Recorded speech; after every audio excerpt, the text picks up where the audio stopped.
What if the most destructive ideologies of the 20th century didn't begin with violence, but with ideas, anxieties, and ordinary people in extraordinary times? Fascism did not erupt overnight. It grew, step by step, across Europe, rooted in fear, shaped by war, and carried forward by those who believed they were restoring order, greatness, or destiny. This is not just the story of dictators. It is the story of social collapse, political failure, and the choices, both calculated and desperate, that opened the door to authoritarian power. In this documentary, we trace the full rise of fascism from its earliest intellectual origins in the late 19th century through the totalitarian regimes of Benito Mussolini and Adolf Hitler, culminating in the outbreak of global war in 1939.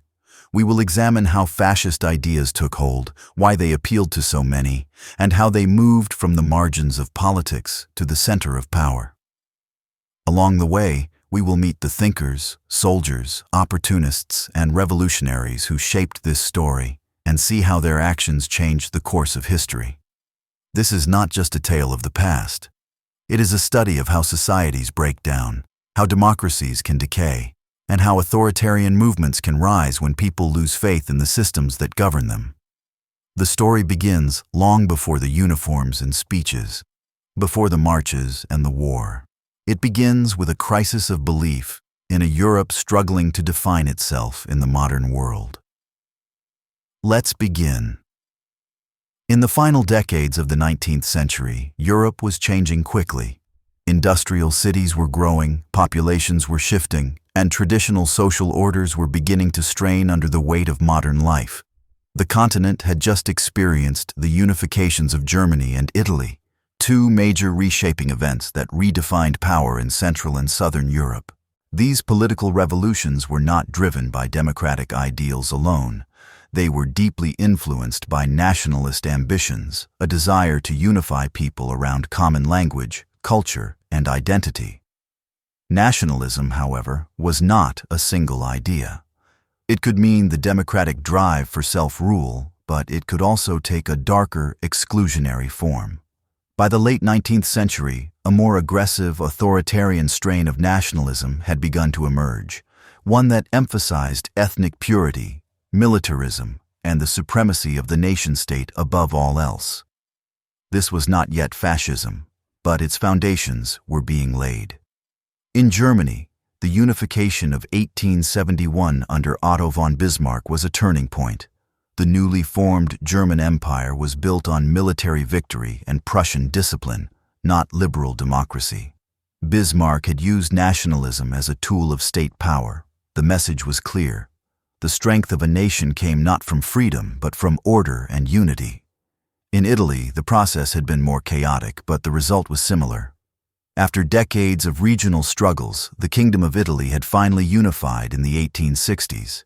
But Italy was still deeply divided, north and south, rich and poor, industrial and agricultural. Nationalism became a way to mask those divisions, to create the image of a single, strong Italian people, even when reality was far more complex. As nationalism spread, so did ideas about identity and exclusion. Thinkers like Joseph Arthur de Gobineau in France argued that races were unequal and that history was shaped by racial struggle. Though widely criticized, his ideas influenced later racial theorists. In Germany, Houston Stewart Chamberlain promoted the idea of Aryan supremacy, blending nationalism with pseudo-scientific racism. His writings were popular among right-wing circles and even reached the attention of members of the future Nazi movement. In France, the Dreyfus Affair exposed deep divisions in society. Captain Alfred Dreyfus, a Jewish officer in the French army, was falsely accused of treason in 1894. His conviction was driven by anti-Semitism and political fear. When evidence emerged proving his innocence, the army and conservative press resisted his release. The case split France in two, those who defended justice and those who defended the nation, even if it meant ignoring the truth. The affair revealed how nationalism could turn against minorities, branding them as threats to national unity. At the same time, in Italy, a young revolutionary named Benito Mussolini was absorbing these developments. Raised in a socialist household, he began as a left-wing agitator. But he, like many others, would eventually turn toward a more aggressive form of nationalism, one that saw class struggle as a threat to national unity and sought to replace it with obedience to the state. By the turn of the century, many Europeans were questioning the promises of liberal democracy. Parliaments seemed weak, empires were strained, socialists and workers demanded change. The middle classes feared revolution. In this uncertain atmosphere, authoritarian nationalism began to seem like a solution, something that could bring stability, restore pride, and protect traditional values. Writers like Maurice Barrès in France called for la terre et les morts, the land and the dead. He believed the nation was built not just on laws, but on ancestral blood and soil. The idea was deeply emotional, a call to belong, to remember, and to fight for one's people. Across the continent, this thinking gained ground. National identity was no longer about shared values, but about heritage, purity, and loyalty.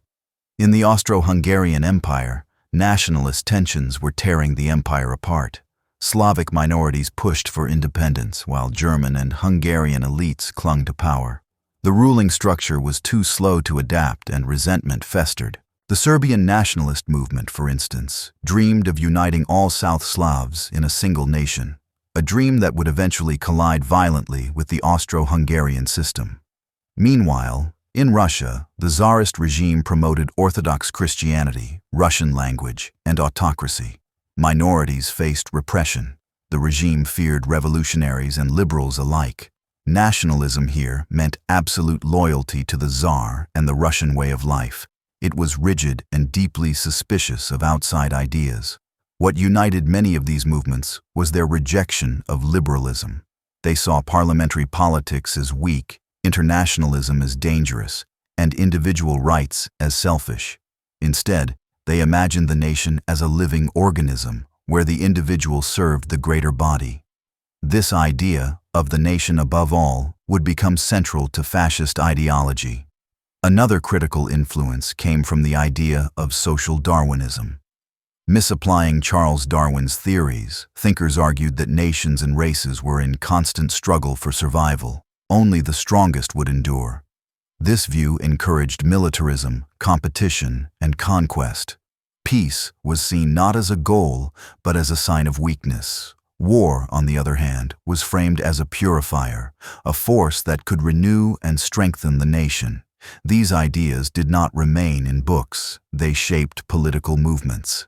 In Italy, the nationalist poet Gabriele D'Annunzio praised violence and sacrifice. He glorified the will of the strong and mocked democratic debate.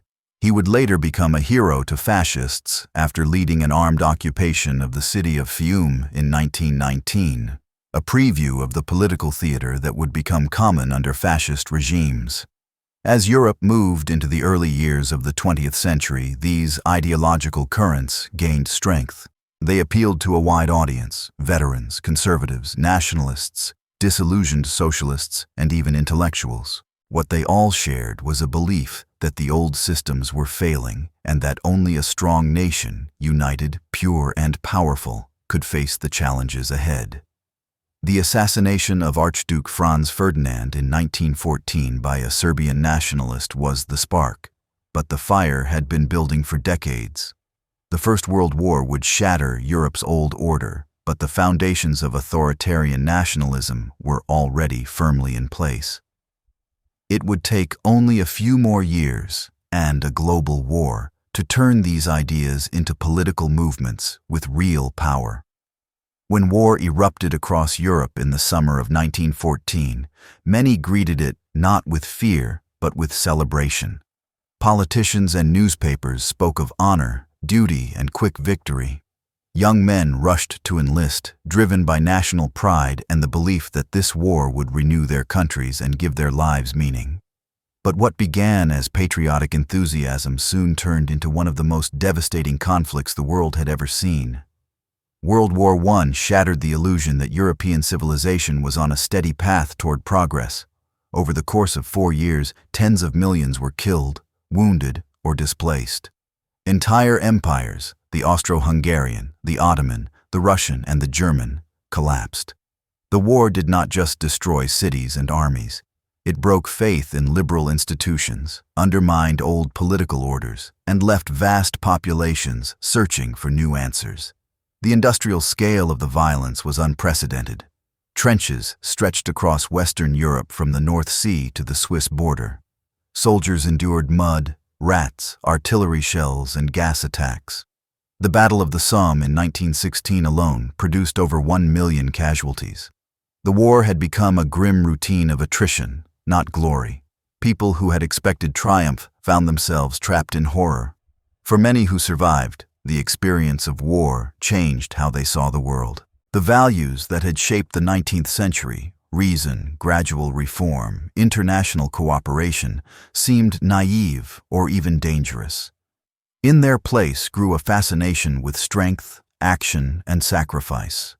Across the political spectrum, movements began to speak not of peace, but of struggle. The war had normalized violence and turned politics into a battlefield.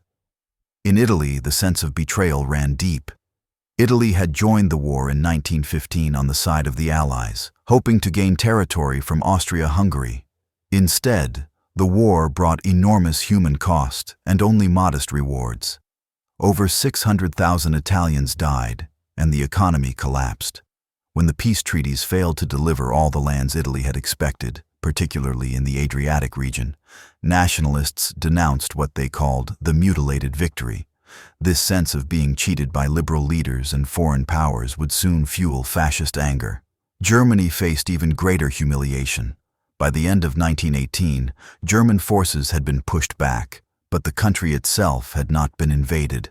Many Germans could not understand why their army had surrendered. When the Weimar Republic signed the armistice and later the Treaty of Versailles, right-wing nationalists accused them of stabbing the nation in the back. They claimed that Germany had not lost on the battlefield, but had been betrayed by Jews, communists, and liberals at home. This myth became a powerful tool for fascist movements later. The Treaty of Versailles, signed in 1919, imposed severe penalties on Germany. It forced the country to accept full responsibility for the war, pay enormous reparations, and disarm. German colonies were seized, and significant territory was lost. Though the treaty was intended to prevent future conflict, it instead created deep resentment. Many Germans viewed the treaty not as a peace settlement, but as an act of humiliation. The war also had a radicalizing effect on veterans. Millions of young men had spent their formative years in military service, often under brutal conditions. When they returned home, they found economic instability, political chaos, and social upheaval. Many struggled to reintegrate. Some joined paramilitary groups or political movements that promised order, pride, and belonging. In Italy, the Arditi, elite shock troops who had specialized in dangerous assault missions, became national symbols of bravery. After the war, many of them turned to politics. Some joined leftist causes, but many were drawn to the emerging fascist movement, which praised their willingness to use violence in defense of the nation. Their black uniforms and aggressive tactics would later be adopted by Benito Mussolini's black shirts. In Germany, similar formations emerged.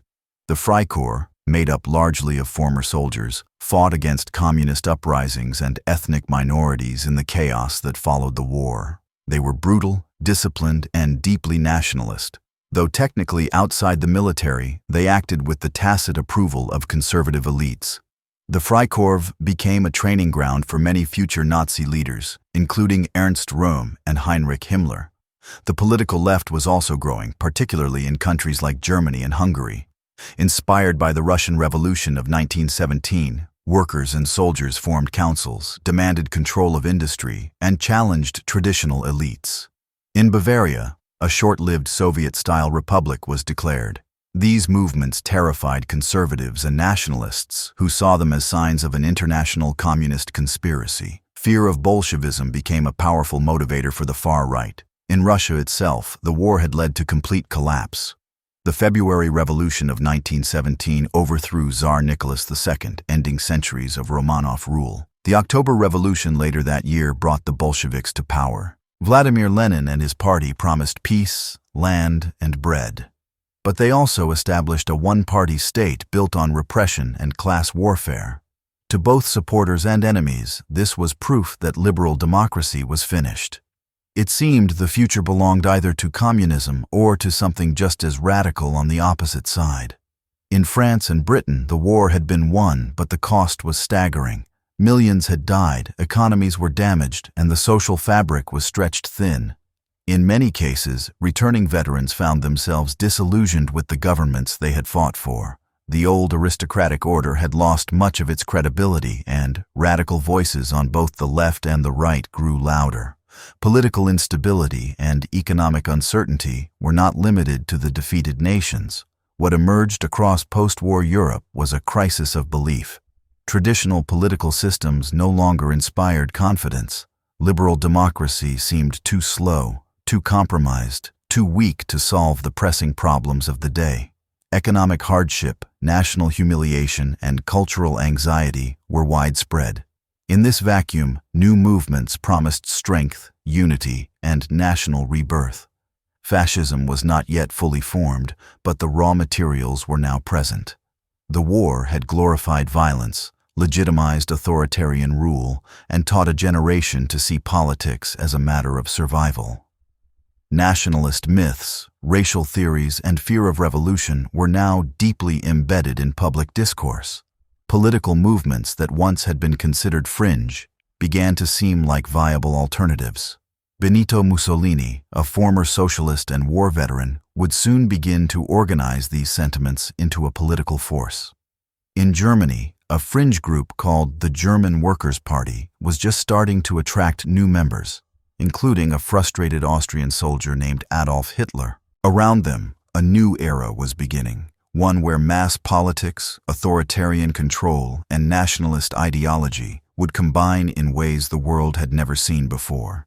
The war had ended, but its consequences were only beginning to unfold. As Italy descended into crisis, a new political force would rise from the ruins of liberal democracy. In the immediate aftermath of World War I, Italy entered a period of deep crisis. The country was economically battered, politically fragmented, and socially unstable. Although it had emerged on the winning side of the war, Italians did not feel victorious. Instead, they felt cheated, both by their government and by the international powers that had promised territorial gains in exchange for participation in the conflict. This resentment, coupled with a failing liberal system, opened the door to radical change. Italy's economy in the post-war years was in ruins. Millions of soldiers returned to civilian life only to find mass unemployment, food shortages, and inflation. Industries that had expanded to meet wartime demands now shrank rapidly. Rural poverty, already a persistent problem, became even more severe. Landless peasants in the south demanded reforms, while industrial workers in the north organized strikes and seized factories. The country was teetering on the edge of revolution or collapse. Politically, the liberal state appeared incapable of managing the turmoil. The Italian parliamentary system was unstable and often paralyzed by internal divisions. No single party could command a majority, and governments rose and fell with dizzying speed.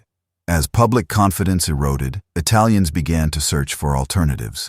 Some looked to the left, inspired by the recent Bolshevik Revolution in Russia. Others turned to the right, seeking order and national pride. Between 1919 and 1920, Italy experienced what became known as the Biennio Rosso, the 2 red years. This was a time of widespread labor unrest, factory occupations, and peasant land seizures. Socialist and anarchist movements gained strength. Many in the middle and upper classes grew fearful that Italy was on the verge of a communist revolution. Conservative landowners and industrialists began funding private militias to combat leftist groups. This climate of fear created fertile ground for a new kind of political movement, one that promised to crush socialism and restore national strength. That movement came in the form of fascism. Benito Mussolini was at the center of it. A former schoolteacher, journalist, and socialist agitator, Mussolini had broken with the socialist movement during the war, siding with interventionists who believed Italy should join the conflict. After being expelled from the Socialist Party, he founded his own newspaper, Il Popolo d'Italia, which promoted nationalism and militarism. By 1919, he had begun organizing former soldiers, nationalists, and anti-socialist activists into a loose coalition. In March of that year, Mussolini helped establish the Fasci di Combattimento, combat leagues, in Milan. The name was a deliberate reference to the ancient Roman symbol of authority, the fasces, a bundle of rods bound around an axe. These early fascist groups were disorganized and ideologically inconsistent. They combined nationalist rhetoric with vague promises of social reform, appealing to both disaffected workers and conservative elites. What united them was their opposition to socialism, liberalism, and parliamentary democracy. The fascists quickly gained notoriety for their use of violence. Organized into squads known as squadristi, or blackshirts, they carried out brutal attacks against socialist offices, union organizers, and leftist newspapers. These actions were often tolerated or even encouraged by local police and authorities who feared a socialist uprising more than they feared fascist thuggery. The state's reluctance to enforce the law gave Mussolini's movement room to grow. In the 1919 general election, Mussolini's fascist party performed poorly. They failed to win a single seat in parliament. But this setback did not stop them. Instead, they rebranded and reorganized. Mussolini refined his message, emphasizing order, national renewal, and anti-communism.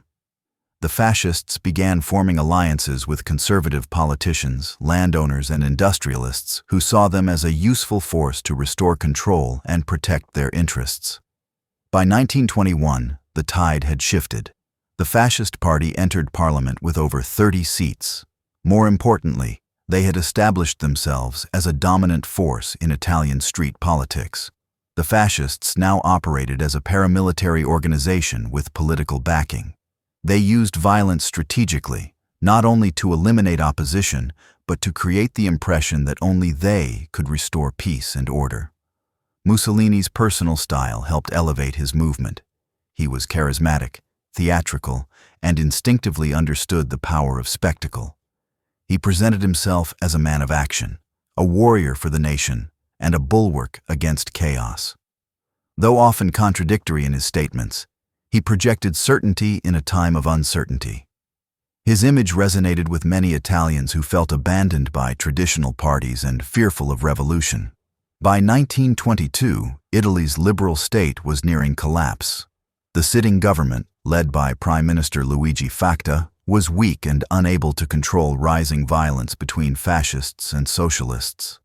The king, Victor Emmanuel III, watched the chaos unfold with growing concern, but refused to take decisive action. In October of that year, Mussolini and his followers staged what became known as the March on Rome. Fascist militias began mobilizing across the country, converging on the capital. Though the march itself was more symbolic than military, most of the fascists were poorly armed and disorganized. It had a powerful psychological effect. The government prepared to declare martial law, but the king refused to sign the decree. Instead, on October 29th, Victor Emmanuel invited Mussolini to form a new government. It was a stunning moment. A radical, anti-democratic movement had taken power not through a coup or election victory, but through pressure, threat, and negotiation.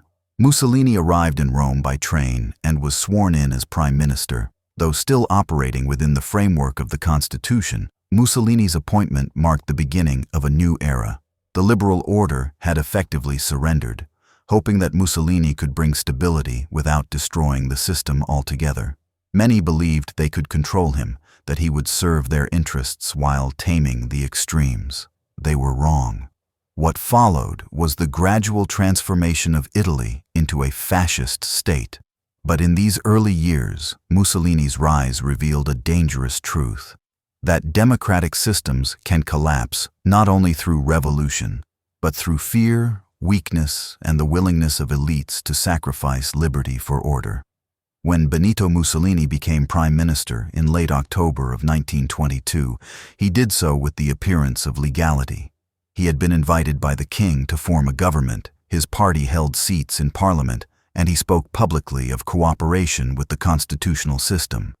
But behind the scenes, Mussolini had no intention of preserving liberal democracy. His aim was to dismantle it, carefully, step by step, while presenting an image of legitimacy to the Italian public and the international community. From the very beginning of his rule, Mussolini moved strategically. Rather than declaring a dictatorship immediately, he used the mechanisms of the state to extend his authority and suppress opposition. His approach was gradual, deliberate, and calculated to avoid alarming his political rivals until it was too late for them to stop him.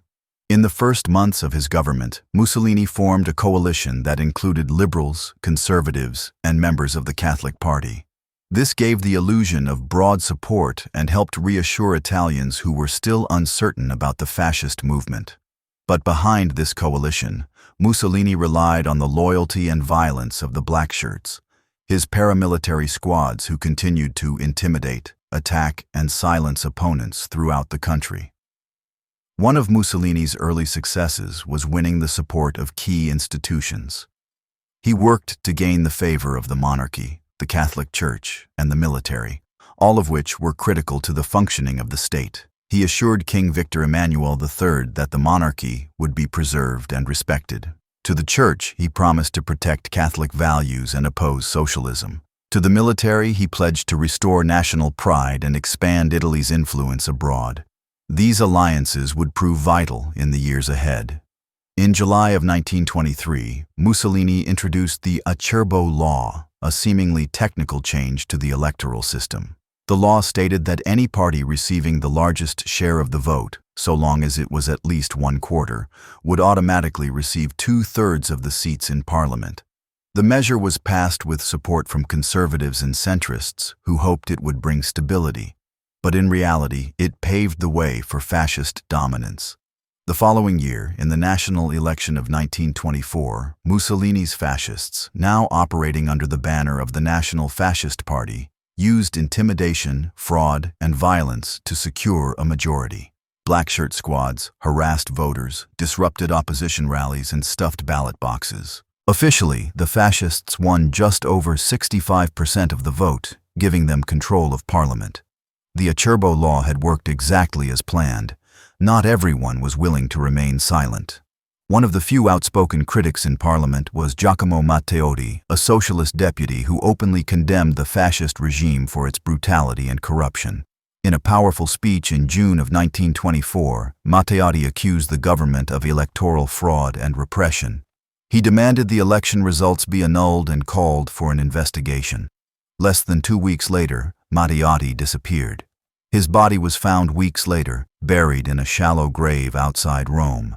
He had been kidnapped and murdered by fascist operatives. The killing sent shockwaves through the country. Public outrage was widespread, and many believed the regime might collapse under the weight of the scandal. For a moment, Mussolini's grip on power appeared vulnerable. Opposition parties withdrew from parliament in protest, forming what became known as the Aventine Secession, hoping to pressure the king into dismissing Mussolini. But the king refused to act. The military remained loyal to Mussolini, and the fascist apparatus was too deeply embedded in state structures. Instead of falling, Mussolini survived the crisis and used it to his advantage. In January of 1925, Mussolini gave a speech in parliament that marked the true beginning of his dictatorship. Without directly admitting guilt for Matteotti's murder, he accepted political responsibility for the violence committed by his supporters and declared his intention to reshape Italy into a new kind of state. From that moment forward, fascist rule would no longer hide behind the facade of democracy. Over the next 2 years, Mussolini dismantled the remaining structures of liberal governance. Opposition parties were outlawed. The press was brought under strict control through censorship and government propaganda. Trade unions were replaced by fascist-controlled organizations. Elected mayors and councils were abolished and replaced with appointed officials loyal to the regime. The secret police, known as the Ovra, was established to monitor, intimidate, and arrest those suspected of anti-fascist activity. Surveillance became widespread, and political prisoners filled Italian jails and internment camps. Public life was increasingly dominated by fascist rituals, slogans, and symbols. The fascist salute replaced the handshake, uniforms became mandatory for public officials, and Mussolini's image was displayed in schools, offices, and town squares. Mussolini also moved to centralize authority in his own hands. By the end of 1926, he held the titles of Prime Minister, Head of Government, and Deuce of Fascism, meaning leader. Parliament continued to exist, but only as a symbolic body. Real power lay with Mussolini and his inner circle of loyal fascists. While repression was key to Mussolini's control, so was the careful crafting of his public image. He cultivated the persona of a tireless, decisive leader, strong, masculine, and devoted to Italy's greatness. State propaganda portrayed him as the embodiment of the nation's will, a man of action who had saved Italy from chaos. This image was reinforced through newspapers, radio broadcasts, posters, and staged public events. Yet the image did not always match reality. Behind the scenes, Mussolini's rule was often marked by improvisation, rivalry, and internal confusion. Policies were sometimes contradictory, and decisions were frequently made for dramatic effect rather than strategic purpose. But these flaws were masked by control over the media and the silencing of dissent. Without an independent press or a functioning opposition, Mussolini could shape reality as he wished. Internationally, Mussolini's regime was watched with a mix of concern and fascination. Some foreign leaders saw fascism as a dangerous threat to democratic values. Others, especially conservatives, viewed it as a useful model for dealing with political instability and left-wing unrest. In the early years of his rule, Mussolini was even praised by figures in Britain and the United States who believed he had restored order and discipline to a struggling country.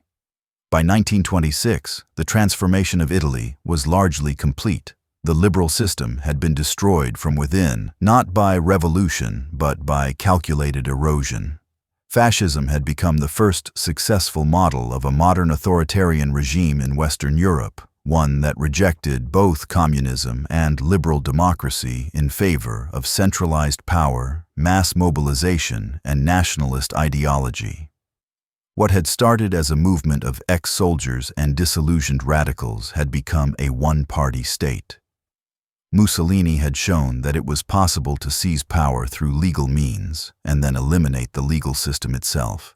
He had created a new political reality, one that would inspire, influence, and be imitated in other countries facing their own crises.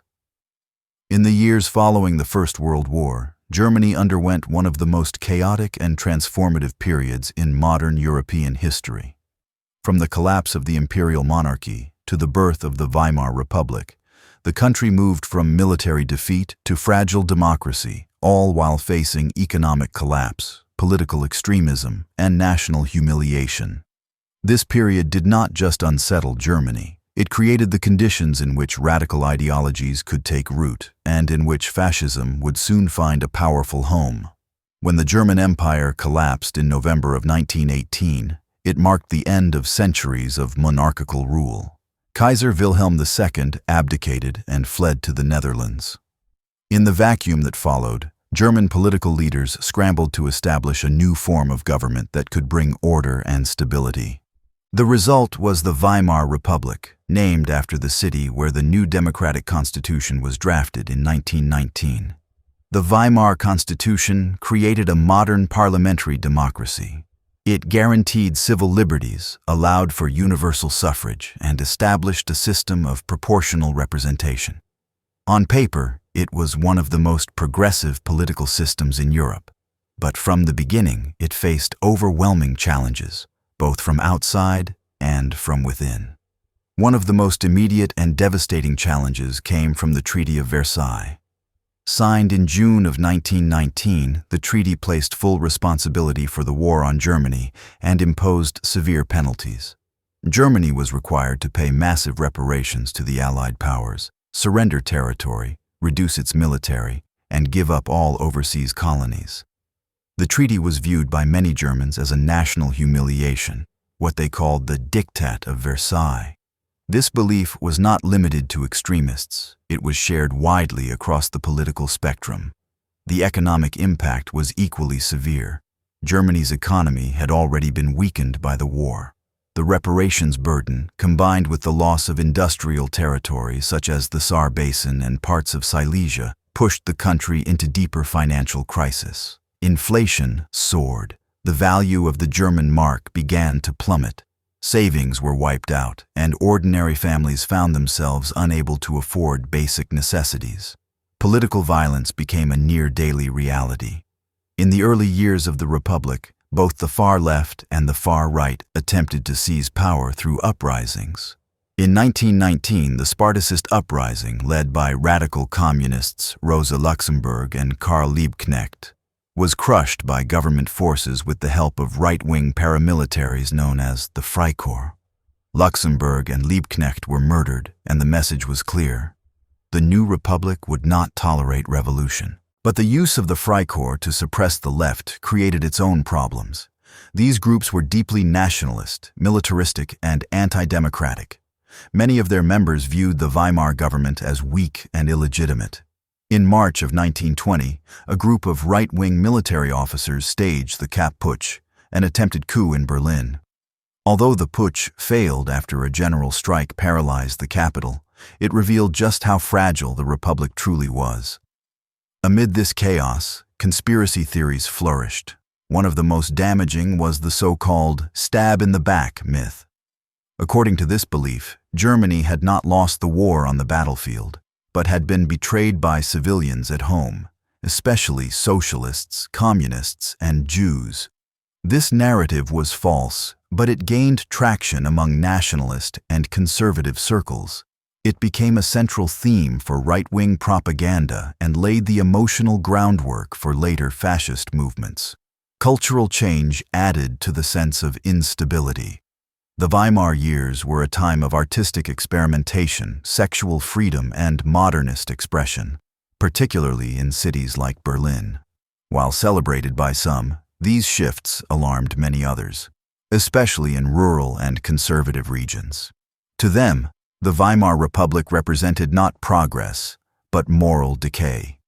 The gap between urban modernity and traditional values widened, deepening the sense of alienation and anger. Hyperinflation reached its peak in 1923. In just a few years, the value of the German mark collapsed entirely. What had once cost a few marks now cost billions. Workers were paid in wheelbarrows full of cash. Entire life savings became worthless overnight. People resorted to bartering for food and supplies. Economic despair turned into political radicalization. In this environment, extremist parties on both the left and the right gained support. The communists promised revolution, following the example of Soviet Russia. The nationalists promised revenge and restoration. Among the growing number of right-wing movements, one small group stood out.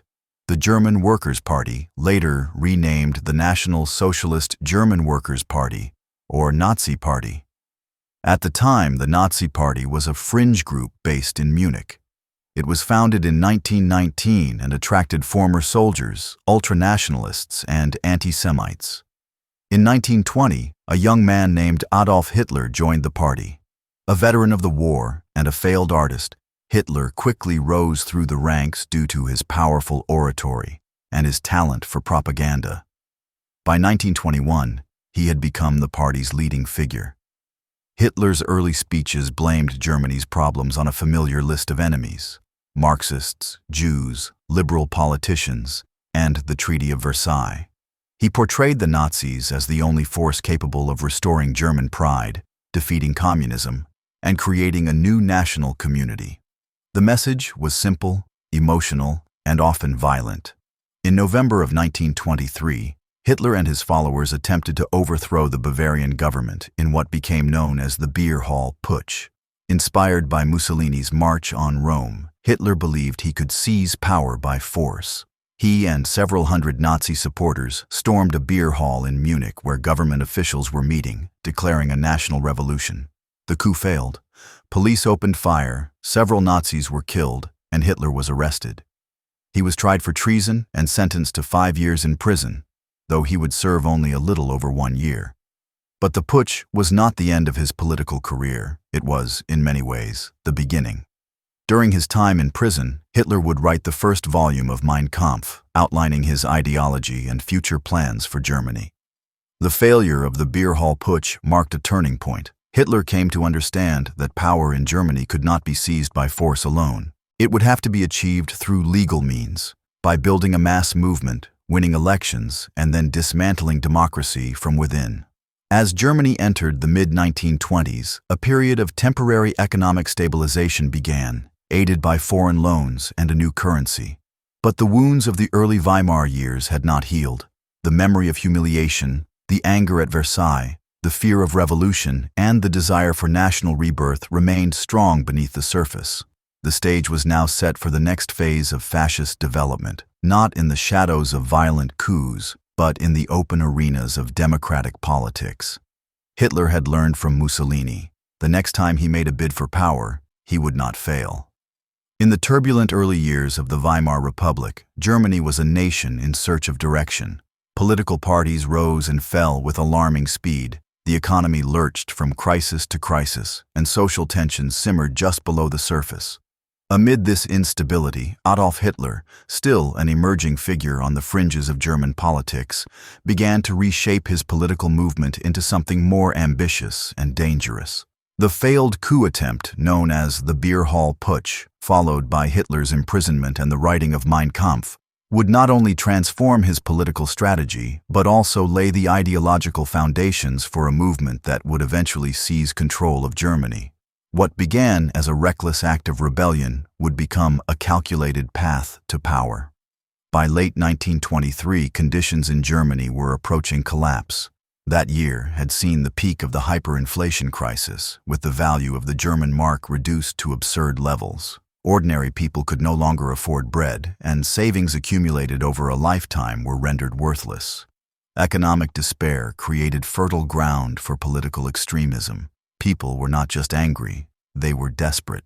In January of the same year, French and Belgian troops had occupied the Ruhr region, Germany's industrial heartland, in response to missed reparation payments. The German government responded with passive resistance, calling on workers to strike and refusing to cooperate. This only deepened the crisis. Unemployment soared and the government printed money to cover costs, accelerating inflation. For nationalists, the occupation was further proof of Germany's humiliation, and the Weimar leadership was blamed for its failure to defend the country. In Munich, Bavaria's capital, the local political climate was even more volatile. Right-wing groups dominated the scene. Monarchists, militarists, and radical nationalists were united in their opposition to the Republic. Among them was the National Socialist German Workers' Party, better known as the Nazi Party, still a small, regional movement with limited national reach.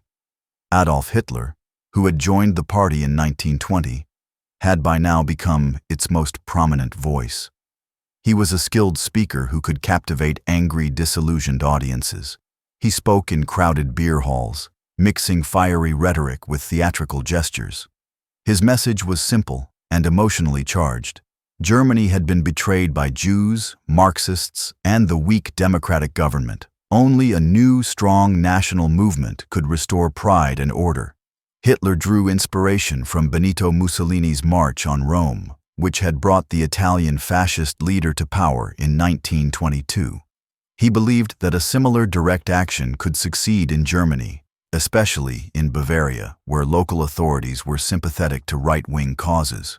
With that in mind, he began to plot a coup. On the evening of November 8, 1923, Hitler and several hundred Nazi supporters stormed the Bürgerbräukeller, one of Munich's largest beer halls. Inside, a political rally was underway. attended by Gustav von Kahr, the Bavarian state commissioner, along with local police and army leaders. Hitler fired a pistol into the ceiling and declared a national revolution. He claimed the Weimar government had been overthrown and demanded support from the officials in attendance.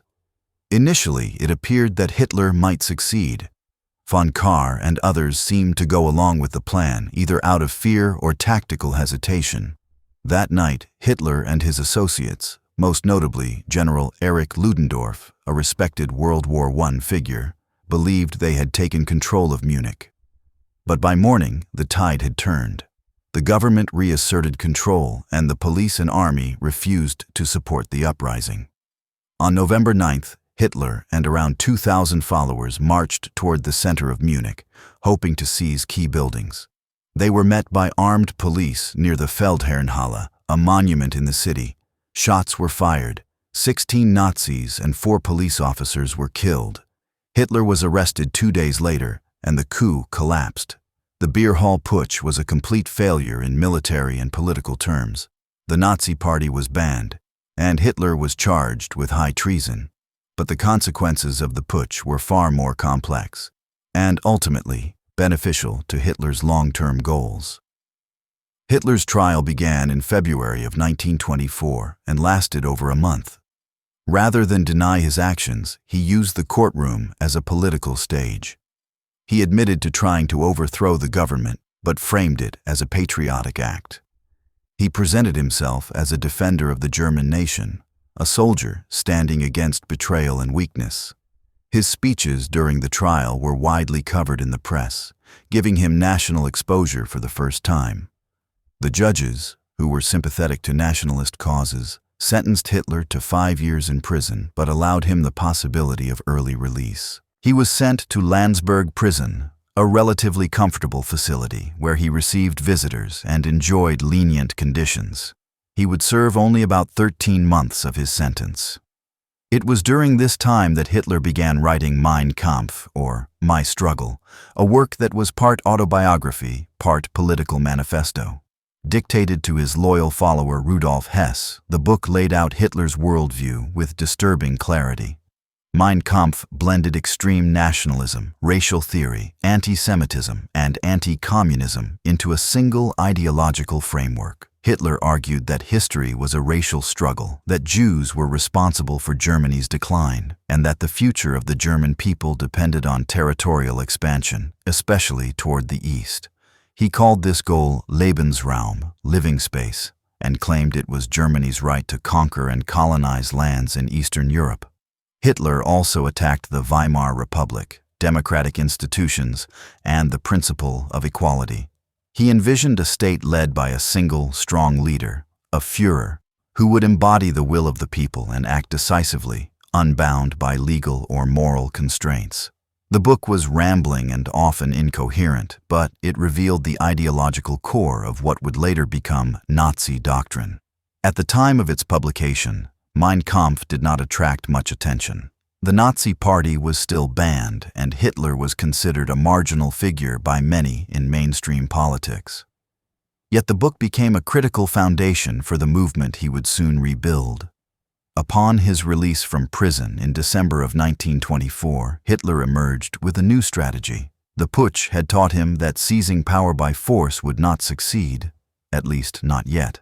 Instead, he would focus on gaining power legally, through the electoral system, propaganda, and mass mobilization. He would not challenge the system head-on. He would infiltrate it, exploit it, and eventually destroy it from within. Hitler also reorganized the Nazi Party, rebuilding it as a more disciplined, hierarchical movement. Local party branches were created across Germany. Special organizations, such as the Hitler Youth and the Stormtroopers, SA, were formalized. The party began targeting specific social groups, veterans, students, lower-middle-class workers, offering them belonging, purpose, and simple explanations for complex problems. While the Nazi Party remained relatively small in the years immediately following the putsch, the foundations had been laid.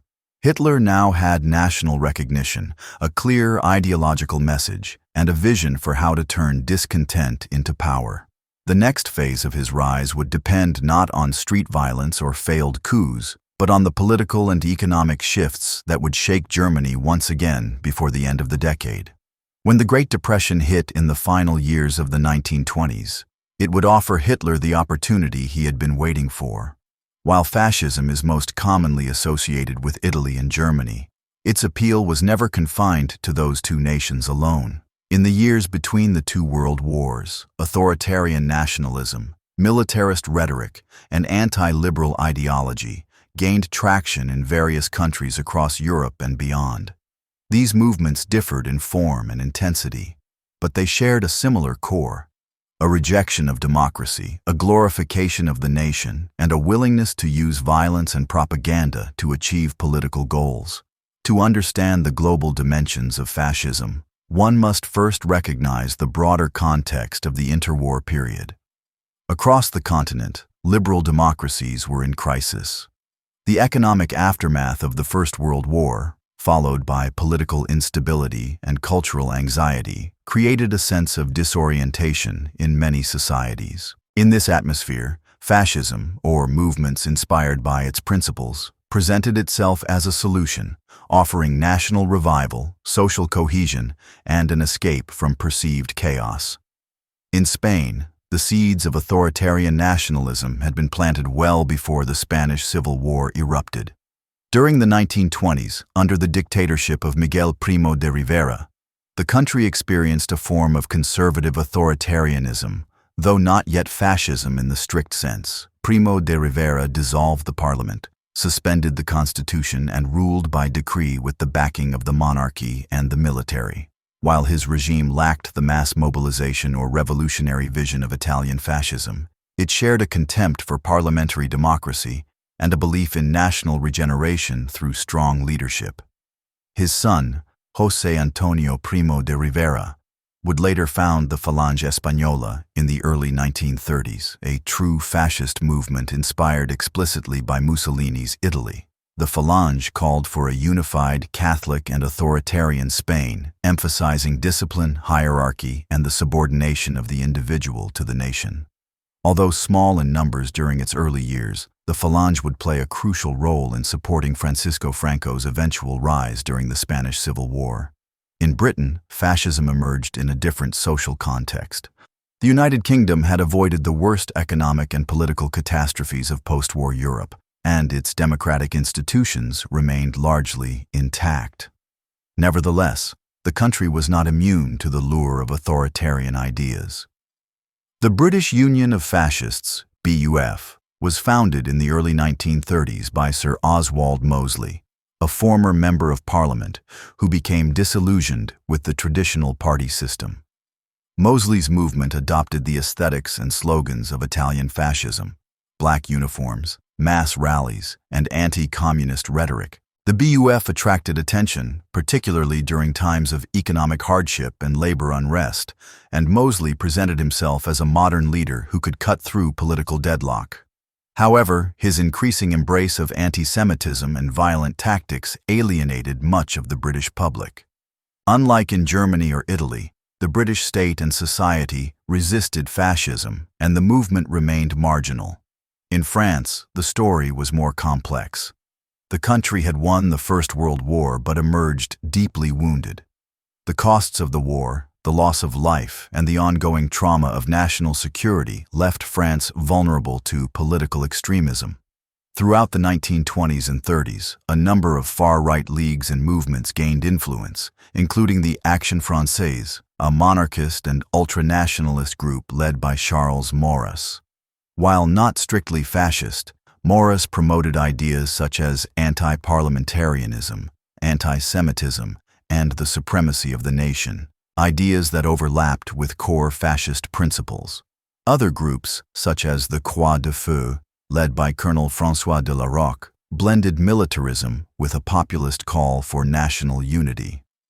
These movements created a tense political atmosphere in France, especially during the riots of February of the early 1930s, when right-wing leagues clashed with the Republican government. Although France never succumbed to fascism, the threat was real, and the political center was under siege from both the far left and the far right. Romania offers one of the most brutal and ideologically extreme examples of fascism outside Germany and Italy. The Iron Guard, officially known as the Legion of the Archangel Michael, was founded in the late 1920s by Corneliu Codreanu. Deeply Orthodox Christian, fervently nationalist, and viciously anti-Semitic, the Iron Guard combined mystical religious devotion with political violence. Members took oaths of loyalty unto death, and the movement glorified martyrdom, sacrifice, and the idea of purifying the nation through blood. Codreanu's movement was unique in its blend of religion and fascism. His followers saw themselves as warriors of divine justice, purging Romania of corruption and foreign influence. Political assassinations were common, and the group grew rapidly among students and rural populations.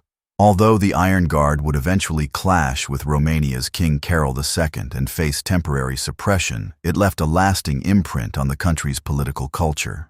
In Hungary, authoritarian nationalism took the form of a right-wing regime led by Admiral Miklos Horthy. Though not explicitly fascist, Horthy's government dismantled many democratic institutions and aligned itself with anti-communist and anti-Semitic policies.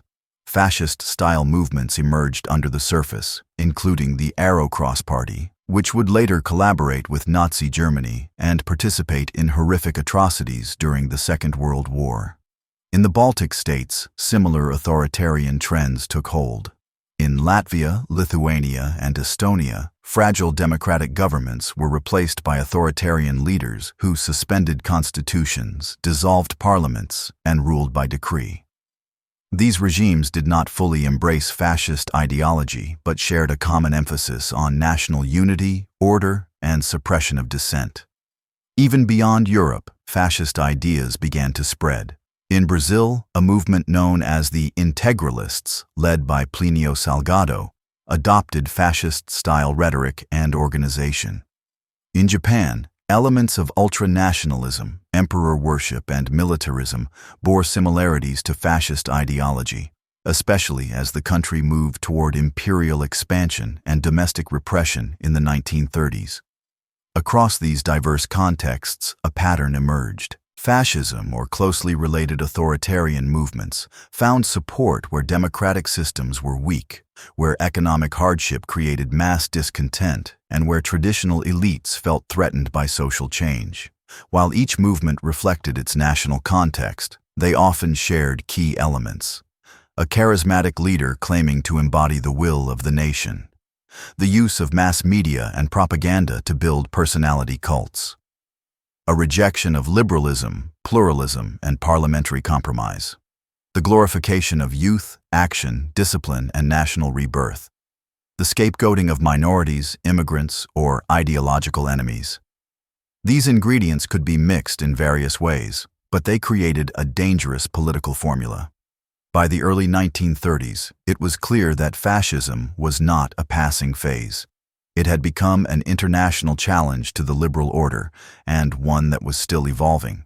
Although many of these movements remained marginal or were suppressed, the collapse of the global economy in the years that followed would give them new life. The Great Depression would devastate industries, discredit existing governments, and shake public confidence in democratic institutions. In that environment, the promises of fascism, order, revival, and strength would seem more appealing than ever. The Wall Street crash of October of 1929 marked the beginning of a global economic crisis that would destabilize democracies, empower extremists, and reshape political life across continents. Known as the Great Depression, it was not simply a downturn in financial markets. It was a systemic collapse that affected production, trade, employment, and confidence in governments. The consequences of this collapse were not only economic, they were deeply political. In the years leading up to the crash, the world economy had appeared to be recovering from the shocks of the First World War. The United States had become the leading financial power, providing loans and credit to European nations, especially Germany. American investors also poured money into global markets, sustaining a fragile system held together by optimism and borrowing. But this recovery was uneven. Many countries, especially in Central and Eastern Europe, remained heavily dependent on foreign capital and struggled with internal weaknesses. When the New York Stock Exchange collapsed, the ripple effects were immediate. Banks failed, companies closed, unemployment surged. Millions of people around the world lost their jobs, their savings, and their sense of security. In the United States, the crisis shattered the illusion of unstoppable prosperity. In Europe, it crushed hopes for stability, just as fragile democratic institutions were beginning to take root. Germany was among the hardest hit. Its economy, heavily dependent on American loans through agreements like the Dawes Plan and the Young Plan, collapsed almost overnight. Within a year, millions of Germans were unemployed. Small businesses failed. Families were thrown into poverty. The already strained social fabric of the Weimar Republic began to tear. In this context, political moderation became increasingly difficult to sustain. The Weimar coalition parties, already divided, were unable to present effective solutions. Chancellor after chancellor failed to stabilize the economy or restore public confidence. As frustration grew, voters turned to parties that offered bold promises and simple explanations. On the left, the Communist Party of Germany blamed capitalism for the crisis and called for revolution. On the right, the Nazi Party blamed the Treaty of Versailles, international finance, and the weakness of the democratic system. Adolf Hitler positioned himself as the only leader capable of restoring German pride, punishing those responsible for the crisis, and building a new national community. The Nazis' rise during this period was not solely based on violence or anti-Semitic rhetoric. Their message was economic as well. They promised jobs, stability, and protection for the middle class. Their propaganda emphasized strength, order, and renewal, appealing to those who felt abandoned by traditional elites. Hitler spoke to rural farmers, unemployed workers, conservative nationalists, and even former socialists disillusioned by political fragmentation. The party also made effective use of modern campaign techniques. They used radio broadcasts, posters, and mass rallies to spread their message. Hitler flew across Germany to speak in dozens of cities in a matter of days, a technique unheard of at the time. The image of a dynamic, tireless leader stood in contrast to the indecision of Weimar politicians. In a time of uncertainty, this contrast was persuasive. By the early 1930s, the Nazis were no longer a fringe movement. In national elections, they began to make rapid gains. In the election of 1930, they became the second largest party in the Reichstag. By 1932, they were the largest. No other party had a clear majority, and the traditional parties could not form stable coalitions. German democracy was deadlocked. The Depression also had profound effects outside Germany. In Italy, Mussolini's fascist regime used the crisis to expand state control over the economy. Although Italy was not as deeply tied to American financial markets as Germany, it still suffered from falling exports and rising unemployment. Mussolini responded by promoting public works projects, consolidating corporate power under state direction, and tightening his grip on the population. In Britain, the Depression caused high unemployment and social unrest, particularly in industrial regions. Although fascism remained marginal there, the economic crisis did fuel disillusionment with the political system and a rise in authoritarian sentiment among some segments of the population. In the United States, the crisis led to the collapse of laissez-faire capitalism and the election of Franklin Delano Roosevelt, whose New Deal policies marked a fundamental shift in the role of government.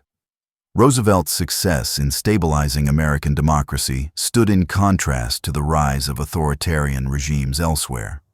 Across much of Eastern and Southern Europe, the Depression triggered similar shifts. In Hungary, Bulgaria, and the Baltic states, democratic institutions were abandoned in favor of authoritarian rule. These regimes often adopted elements of fascist ideology, emphasizing national unity, anti-communism, and cultural purity. The broader lesson of the Great Depression was that economic collapse could destroy democratic legitimacy. When people lost faith in the ability of elected leaders to protect their livelihoods, they became open to alternatives that promised decisive action, regardless of legality. Fascists were ready to offer those promises. Crucially, the Depression also weakened international cooperation. As economies contracted, countries raised tariffs, restricted trade, and focused on internal recovery. The spirit of globalism that had briefly existed in the 1920s was replaced by suspicion and nationalism. This environment favored authoritarian regimes that rejected cooperation in favor of autarky, economic self-sufficiency, and rearmament. For fascist movements, the Depression was not just a crisis. It was an opportunity. It allowed them to present themselves as the only solution to a broken world. They offered jobs, identity, and pride, and they promised to rebuild their nations, even if it meant discarding democracy. In Germany, this shift would soon reach its climax. With the Nazis now the largest party in the Reichstag and traditional elites unsure of how to stop them, the path was open for Hitler to seize power, legally, but with lasting consequences. As the Great Depression deepened across Germany, so too did the political transformation that would bring Adolf Hitler from the margins of society to the center of power. This was not a violent revolution, nor was it a seizure of power by force. It was a methodical, calculated entry into the democratic system, exploiting its weaknesses, manipulating its rules, and appealing to an increasingly desperate electorate. Between 1928 and 1933, Hitler and the Nazi Party reshaped Germany's political landscape through legal channels, mass propaganda, and strategic alliances with conservative elites. In the federal election of 1928, the Nazi Party, officially the National Socialist German Workers' Party, won only a modest share of the vote. Their total was under 3%, a result that placed them far behind the major parties. At that time, many observers dismissed the movement as a fringe curiosity, more theatrical than threatening. Yet beneath the surface, the Nazis were building a national organization rooted in discipline, messaging, and a clear vision of power. Their real breakthrough came with the economic collapse of 1929. As unemployment soared and the Weimar government appeared paralyzed, millions of Germans lost faith in the ability of the Republic to deliver basic stability. This loss of confidence was not confined to the working class. The middle class, shopkeepers, civil servants, professionals, began to feel under siege by inflation, job loss, and the fear of communist revolution. The Nazis offered them a compelling narrative. Germany's crisis was not just economic but moral, caused by internal traitors, weak leadership, and the humiliation of Versailles. The Nazis were not alone in offering radical alternatives. The Communist Party of Germany also gained significant support. But Hitler's strategy was different. He presented the Nazis not simply as a revolutionary force, but as a national unifying alternative to both socialism and the old establishment.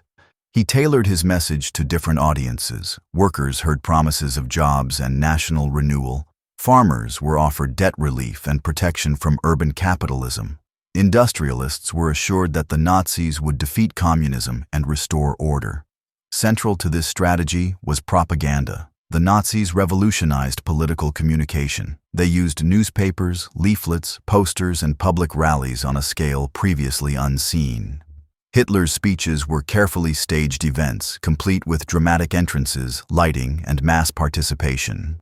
The party also made extensive use of modern technology, particularly radio, to reach audiences far beyond traditional political circles. Another major innovation was the creation of sub-organizations within the party, each targeting a specific demographic. The Hitler Youth was designed to indoctrinate young Germans with loyalty to the Führer and the nation. The National Socialist Women's League mobilized women around the ideals of motherhood, family, and racial purity. The Stormtroopers, or SA, functioned as the party's paramilitary wing, protecting rallies, intimidating opponents, and projecting an image of strength. The results of this comprehensive strategy were dramatic. In the federal election of 1930, the Nazi Party increased its vote share to nearly 1/5 of the national total. This placed them as the second-largest party in the Reichstag. Though still outside of government, the Nazis had become a central force in German politics.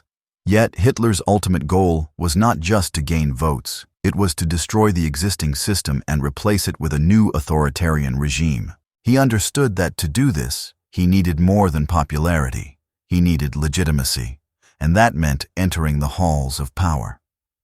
The early 1930s were marked by political deadlock. No party could form a stable majority, and Germany was governed increasingly by emergency decrees issued by the president, Paul von Hindenburg. This situation gave the president enormous power, including the authority to appoint chancellors without parliamentary approval. Hitler's first attempt to reach the chancellorship came in 1932, when he ran against Hindenburg in the presidential election. Although he lost, the campaign raised his national profile and demonstrated the scale of Nazi support. In the second round of voting, Hitler received over one-third of the national vote, a remarkable achievement for a candidate without formal state backing. In the wake of this election, pressure mounted to bring the Nazis into government. Business leaders, military officers, and conservative politicians saw Hitler as a useful ally, a man who could harness popular support, crush the communists, and restore national discipline. Some believed they could control him, using his charisma to stabilize the country while keeping real power in their own hands. In July of 1932, the Nazi Party reached its peak electoral performance, becoming the largest party in the Reichstag with over one-third of the vote. However, Hitler refused to join any government unless he was named chancellor.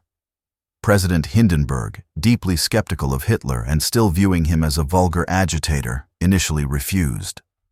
Instead, Hindenburg appointed Franz von Papen, a conservative aristocrat with little popular support, as chancellor. This arrangement was short-lived. When von Papen's government collapsed, Hindenburg turned to another conservative, General Kurt von Schleicher, who also failed to form a majority. As Germany slid further into paralysis, von Papen and other right-wing elites began to consider a new plan. Make Hitler chancellor, but surround him with conservatives who would guide policy and restrain his more radical instincts. This plan underestimated Hitler's political skill and his ability to dominate those around him. On January 30th of 1933, President Hindenburg formally appointed Adolf Hitler as Chancellor of Germany. Only a few Nazis held cabinet positions. The rest were conservatives loyal to von Papen. Many in the political establishment believed they had contained a dangerous movement and restored order. They were wrong. Hitler wasted no time in consolidating power. Within weeks, he would use a national crisis, the Reichstag fire, to demand emergency powers and push through legislation that would dismantle the Weimar Constitution. But those actions belonged to the next chapter. For now, what mattered most was this. Hitler had achieved power not through a coup, but through persuasion, negotiation, and public appeal.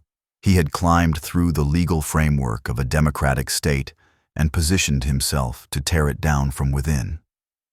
When Adolf Hitler became Chancellor of Germany in January of 1933, he did so under the illusion of constraint. His cabinet was dominated by conservative nationalists.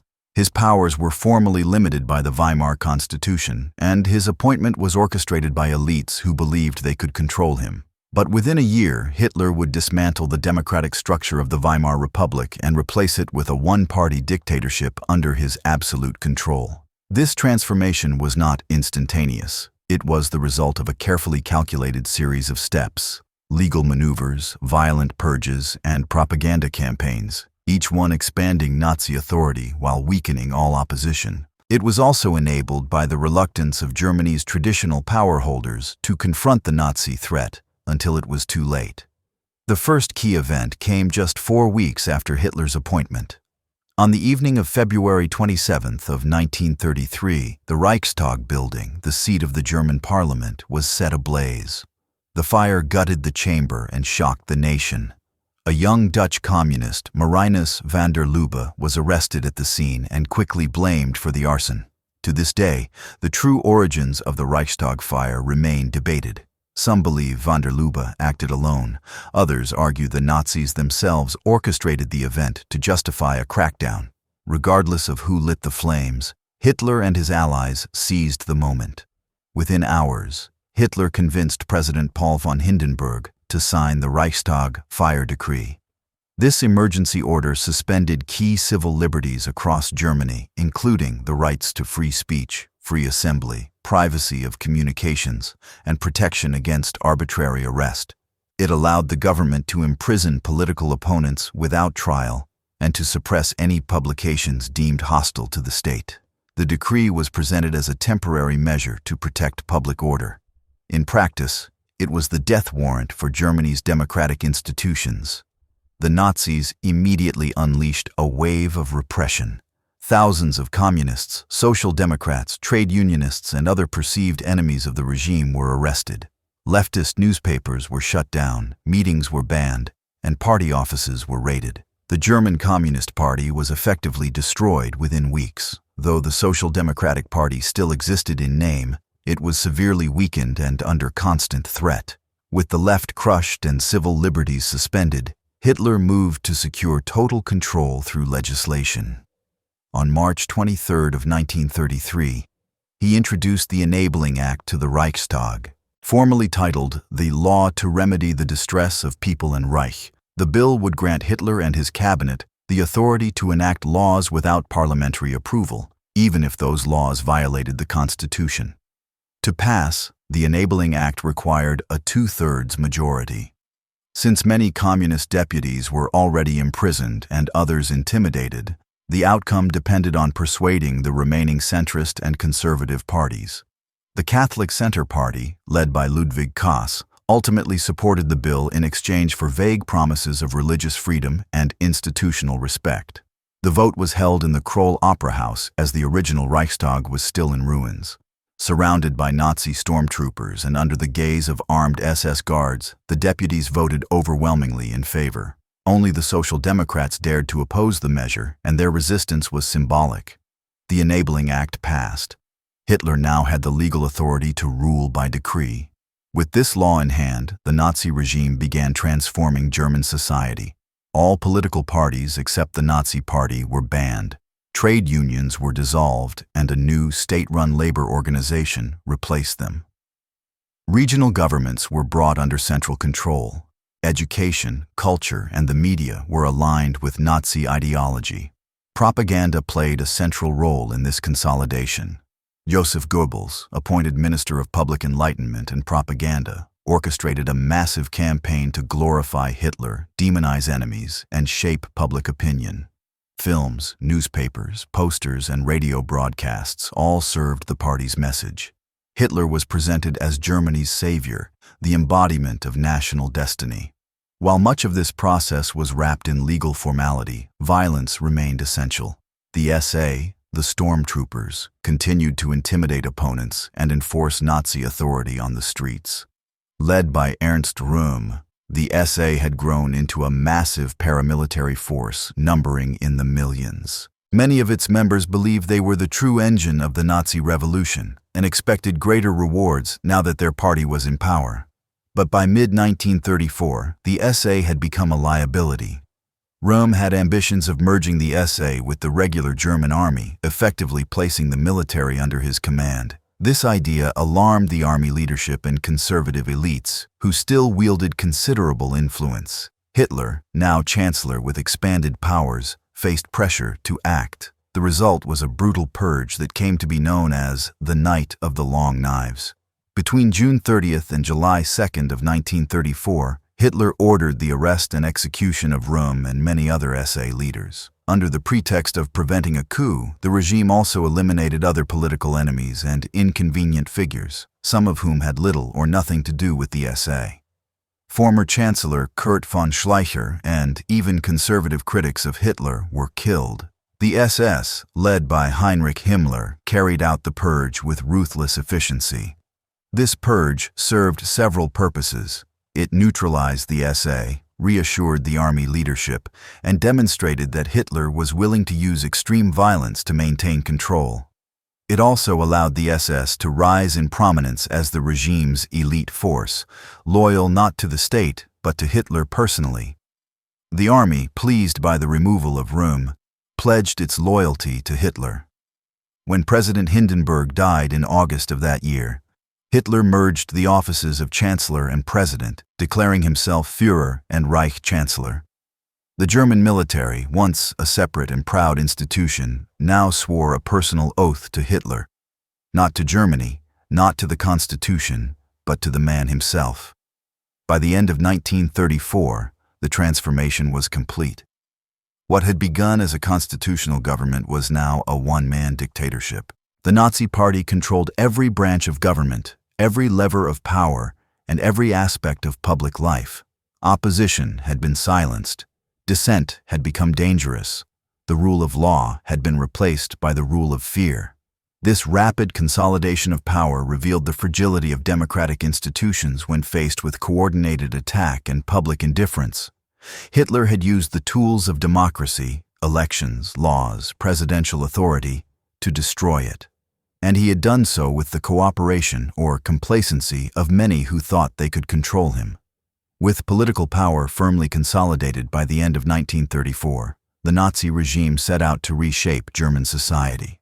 The goal was no longer just to control government institutions or silence opposition. It was to engineer a new kind of national identity. The Nazis believed that total control required more than laws and violence. It demanded cultural dominance, social transformation, and the active participation of ordinary people in the creation of a fascist state. This transformation would be achieved through propaganda, education, mass organizations, and carefully cultivated myths about race, history, and leadership.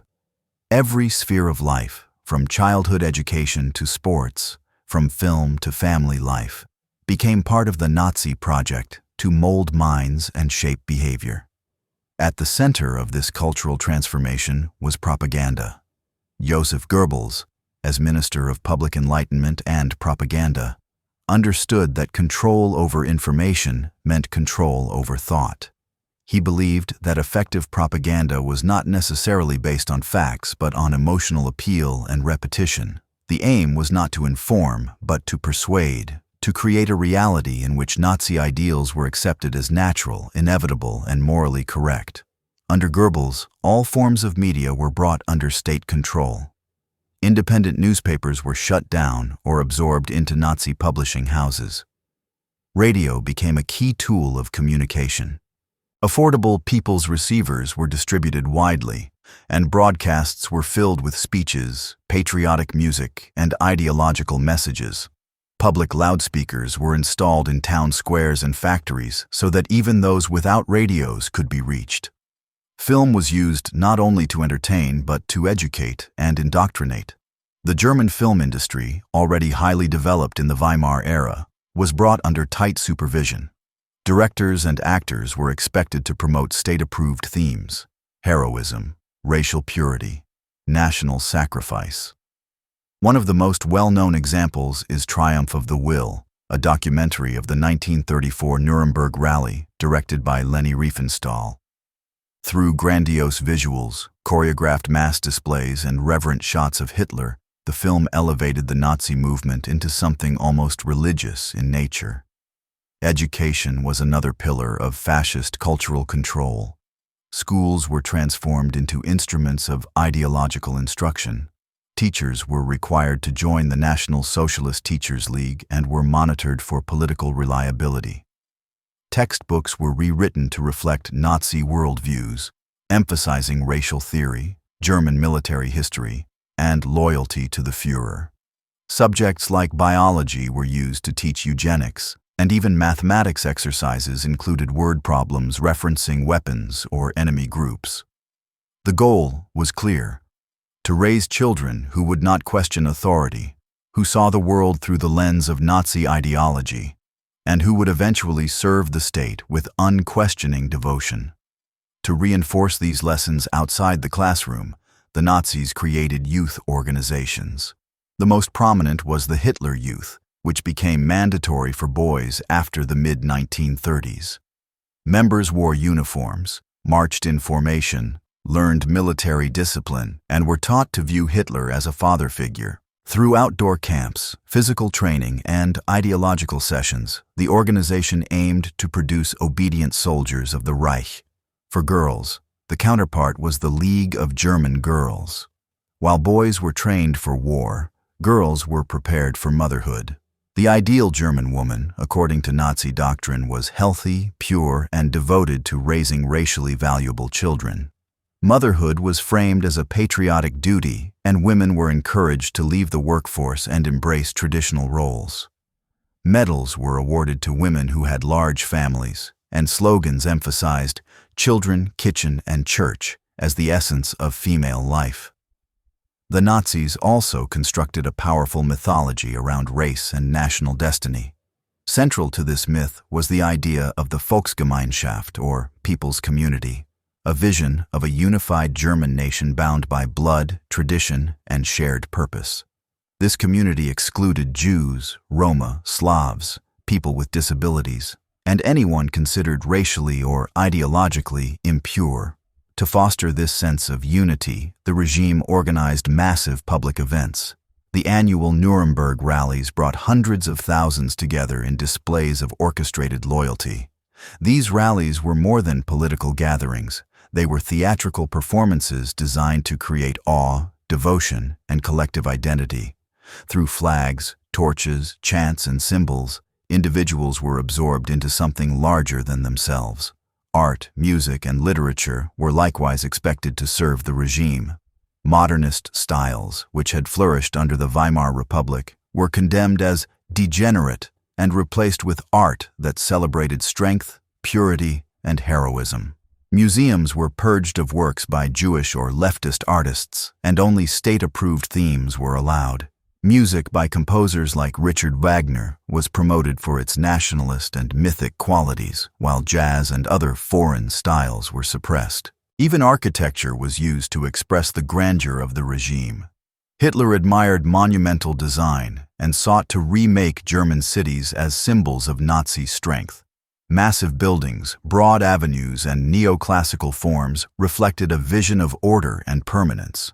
These projects, though often incomplete, were meant to demonstrate that Nazism was not just a political force, it was a cultural and historical destiny. Religion posed a challenge to Nazi control. While Hitler made pragmatic alliances with church leaders early on, the regime increasingly sought to subordinate religious institutions to the state. Some Protestant groups embraced Nazi ideology, forming the so-called German Christians movement.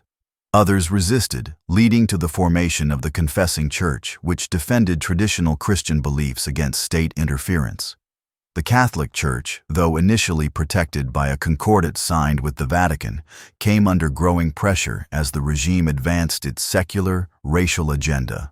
Through all of these mechanisms, the Nazi regime aimed not only to control behavior, but to shape belief. This process was not universally successful. Resistance, skepticism, and quiet non-compliance existed throughout the period. But the cultural apparatus of the regime was vast, and its influence penetrated deeply into everyday life. One of the most powerful tools of cultural control was the cult of personality built around Adolf Hitler himself. Portraits of Hitler hung in classrooms, offices, and homes. Children recited oaths of loyalty to him. His birthday was a national holiday. State media portrayed him as infallible, a genius in war, politics, and even art. By elevating Hitler above ordinary politics, the regime insulated him from blame and created an emotional bond between leader and people. This total cultural control helped prepare Germany for the more radical and violent phases of the Nazi project. By the time the regime began its expansionist policies and implemented its racial agenda, much of the population had been conditioned, through years of propaganda, education, and ritual, to accept or support those actions. The transformation of German society under Nazism was not merely political. It was cultural, social, and psychological. It sought to reach into the most intimate corners of life, to redefine identity, and to build a new kind of citizen, one who would serve the state not out of fear alone, but out of belief. As fascist regimes solidified political power and reshaped culture, they also turned their attention to transforming the economy. In both Italy and Nazi Germany, the economic systems of liberal capitalism and socialist collectivism were rejected in favor of a model that claimed to transcend both. an authoritarian, state-directed economy designed to serve national interests. This system did not function through free markets, nor did it grant control to workers. Instead, it was structured to prioritize the needs of the state, especially militarization, self-sufficiency, and social unity under fascist ideology. This economic approach varied by country, but it generally followed a model that could be described as corporatism in Italy and autarky in Nazi Germany. Each system was intended to mobilize the economy for national strength, eliminate class conflict, and subordinate economic life to political power. In Italy, Benito Mussolini promoted a concept known as the corporate state. Rather than allowing labor unions and employers to bargain independently, the state would mediate all economic activity through officially recognized corporations, sector-based bodies that represented both workers and employers. These were not corporations in the modern sense of private companies, but instead state-controlled councils intended to manage industries such as agriculture, transportation, and manufacturing. The corporate state was presented as a solution to class struggle. Mussolini claimed it would harmonize the interests of all Italians by removing the divisive politics of socialism and the chaos of liberal capitalism. In practice, however, workers lost the ability to strike or negotiate wages, while industrialists retained control of production under the guidance of fascist authorities. Independent unions were banned, and labor disputes were resolved by government decree. The Charter of Labor, issued in the late 1920s, outlined these principles, declaring work a social duty and placing all labor under state control. The ideal Italian citizen, according to this model, was not a consumer or an entrepreneur, but a disciplined producer contributing to the greatness of the nation. Despite its grand rhetoric, Italy's corporatist system struggled with inefficiency, corruption, and weak industrial capacity. The fascist government focused more on propaganda than results. Public works projects were launched to reduce unemployment, including land reclamation, road construction, and urban modernization. While these projects created jobs, they were often poorly managed and failed to achieve lasting growth. Italy also pursued autarky, or economic self-sufficiency, particularly in the face of international sanctions following its invasion of Ethiopia in the mid-1930s. Mussolini promoted domestic production, especially in agriculture, through initiatives like the Battle for Grain, which aimed to increase wheat output. However, the campaign led to unintended consequences such as a decline in crop diversity and persistent food shortages. In Nazi Germany, the economic program was more aggressively organized and more successful, at least in the short term. When Hitler came to power in 1933, the country was still recovering from the effects of the Great Depression. Unemployment was high, industrial production was low, and social unrest threatened the regime's stability. The Nazis responded with a massive expansion of state intervention. Guided by a combination of ideological goals and practical necessity, the regime launched a series of policies aimed at full employment, economic revival, and national rearmament. One of the first major initiatives was a public works program that included the construction of roads, canals, and public buildings. The most famous of these was the Autobahn, a national highway system symbolizing modernity, speed, and unity. While often portrayed as a technological triumph, the program also served political and military purposes, including the rapid movement of troops. In parallel, the Nazis reorganized labor through the German Labor Front, which replaced all independent trade unions. Led by Robert Ley, the organization banned strikes, fixed wages, and demanded absolute loyalty from workers.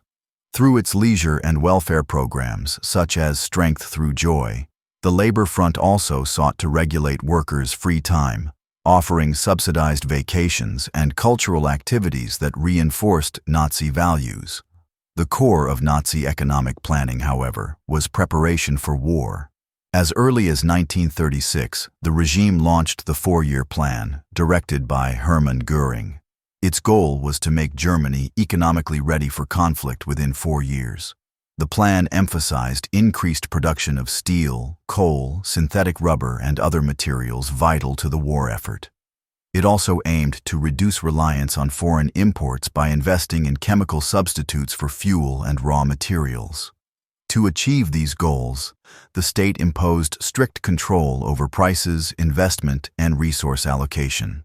Private ownership was allowed, but only so long as it served the interests of the state. Large industrial firms, such as IG Farben and Krupp, became essential partners in rearmament, benefiting from government contracts and protection from competition.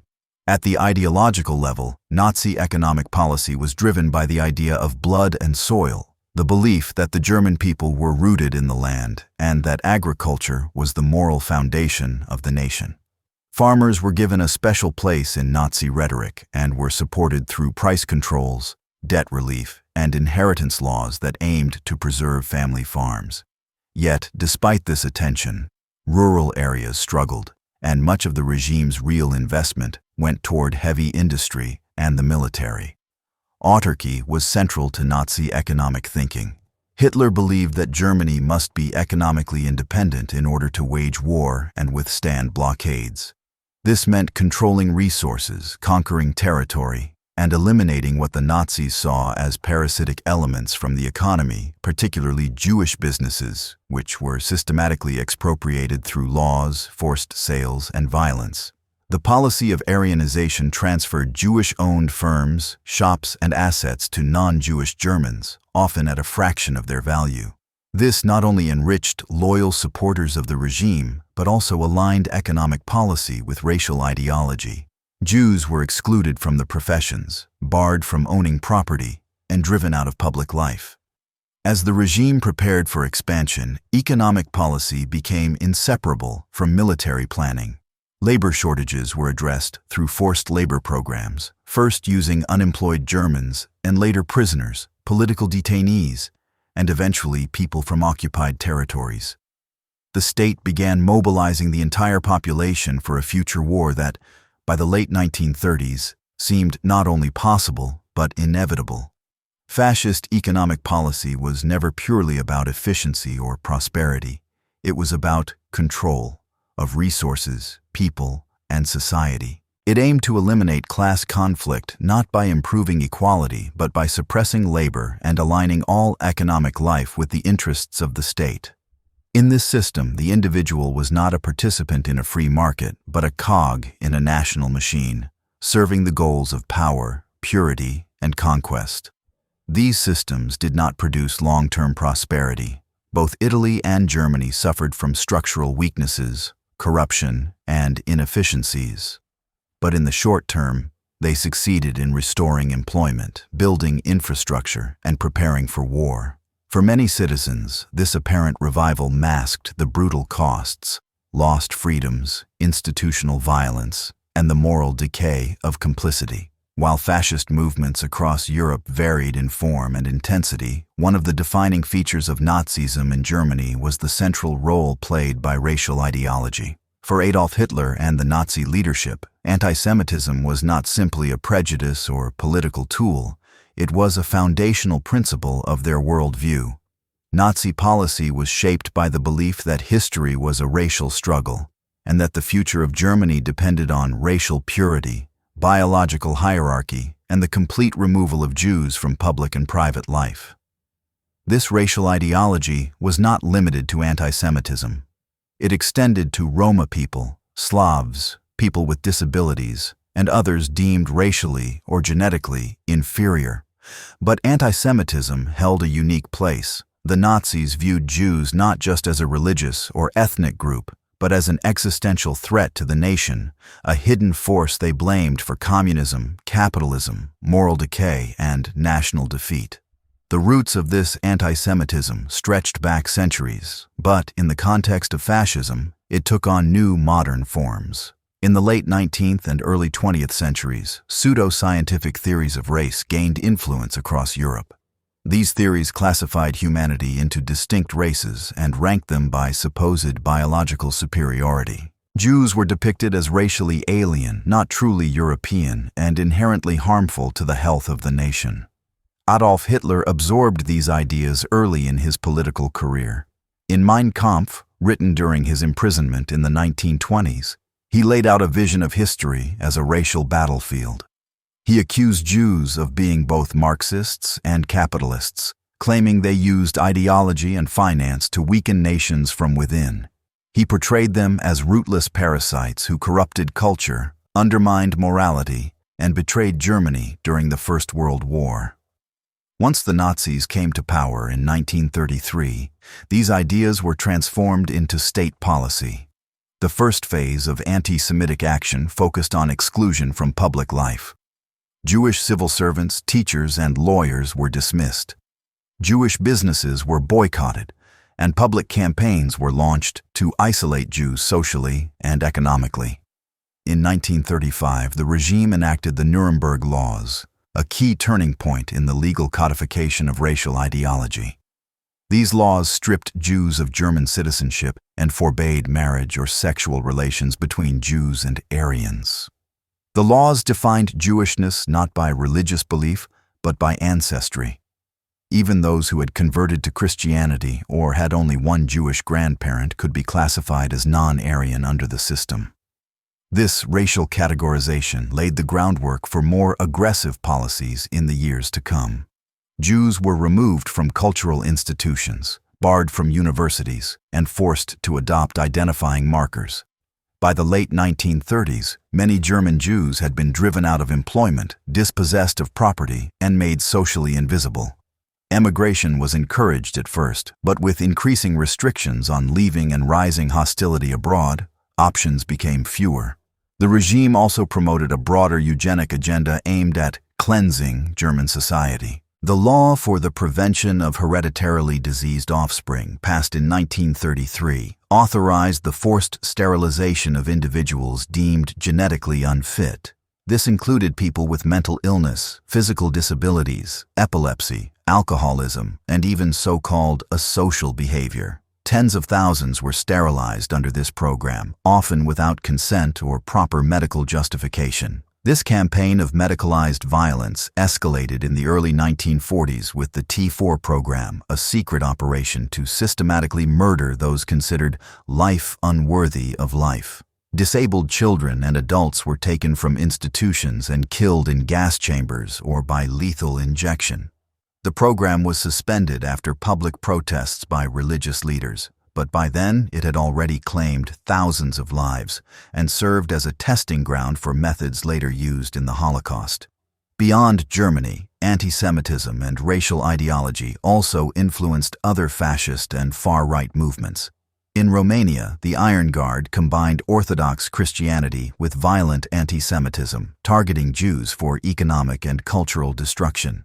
In Hungary, the Arrow Cross Party adopted Nazi-style racial laws and eventually collaborated in the deportation and murder of Hungarian Jews.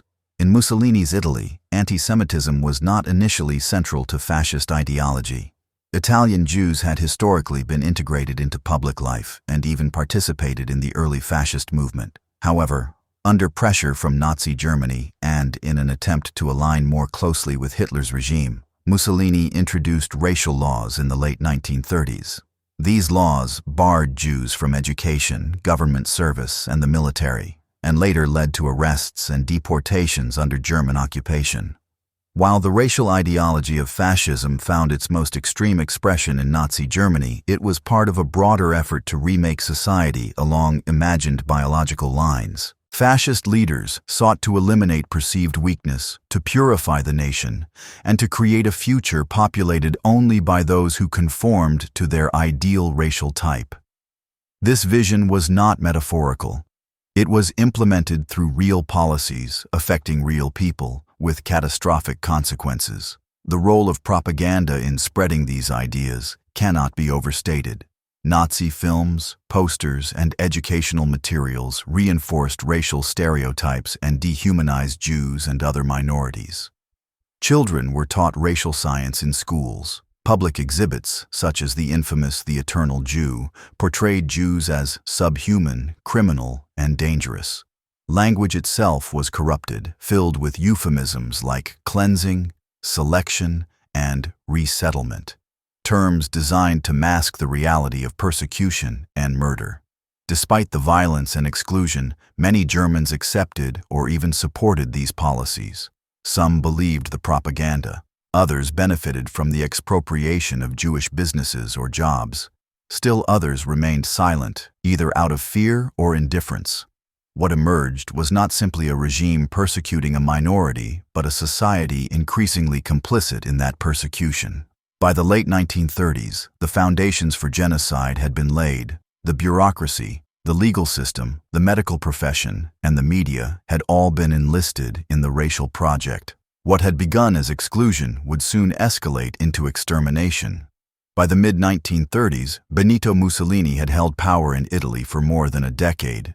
Though his regime had succeeded in suppressing opposition and cultivating a fascist identity at home, it had fallen short of delivering the kind of international prestige Mussolini craved. Inspired by memories of ancient Rome and frustrated by Italy's perceived second-class status among European powers, Mussolini turned to imperial conquest. He envisioned a modern Roman Empire, stretching across the Mediterranean and into Africa, which would project Italian strength and vindicate the fascist model on the world stage.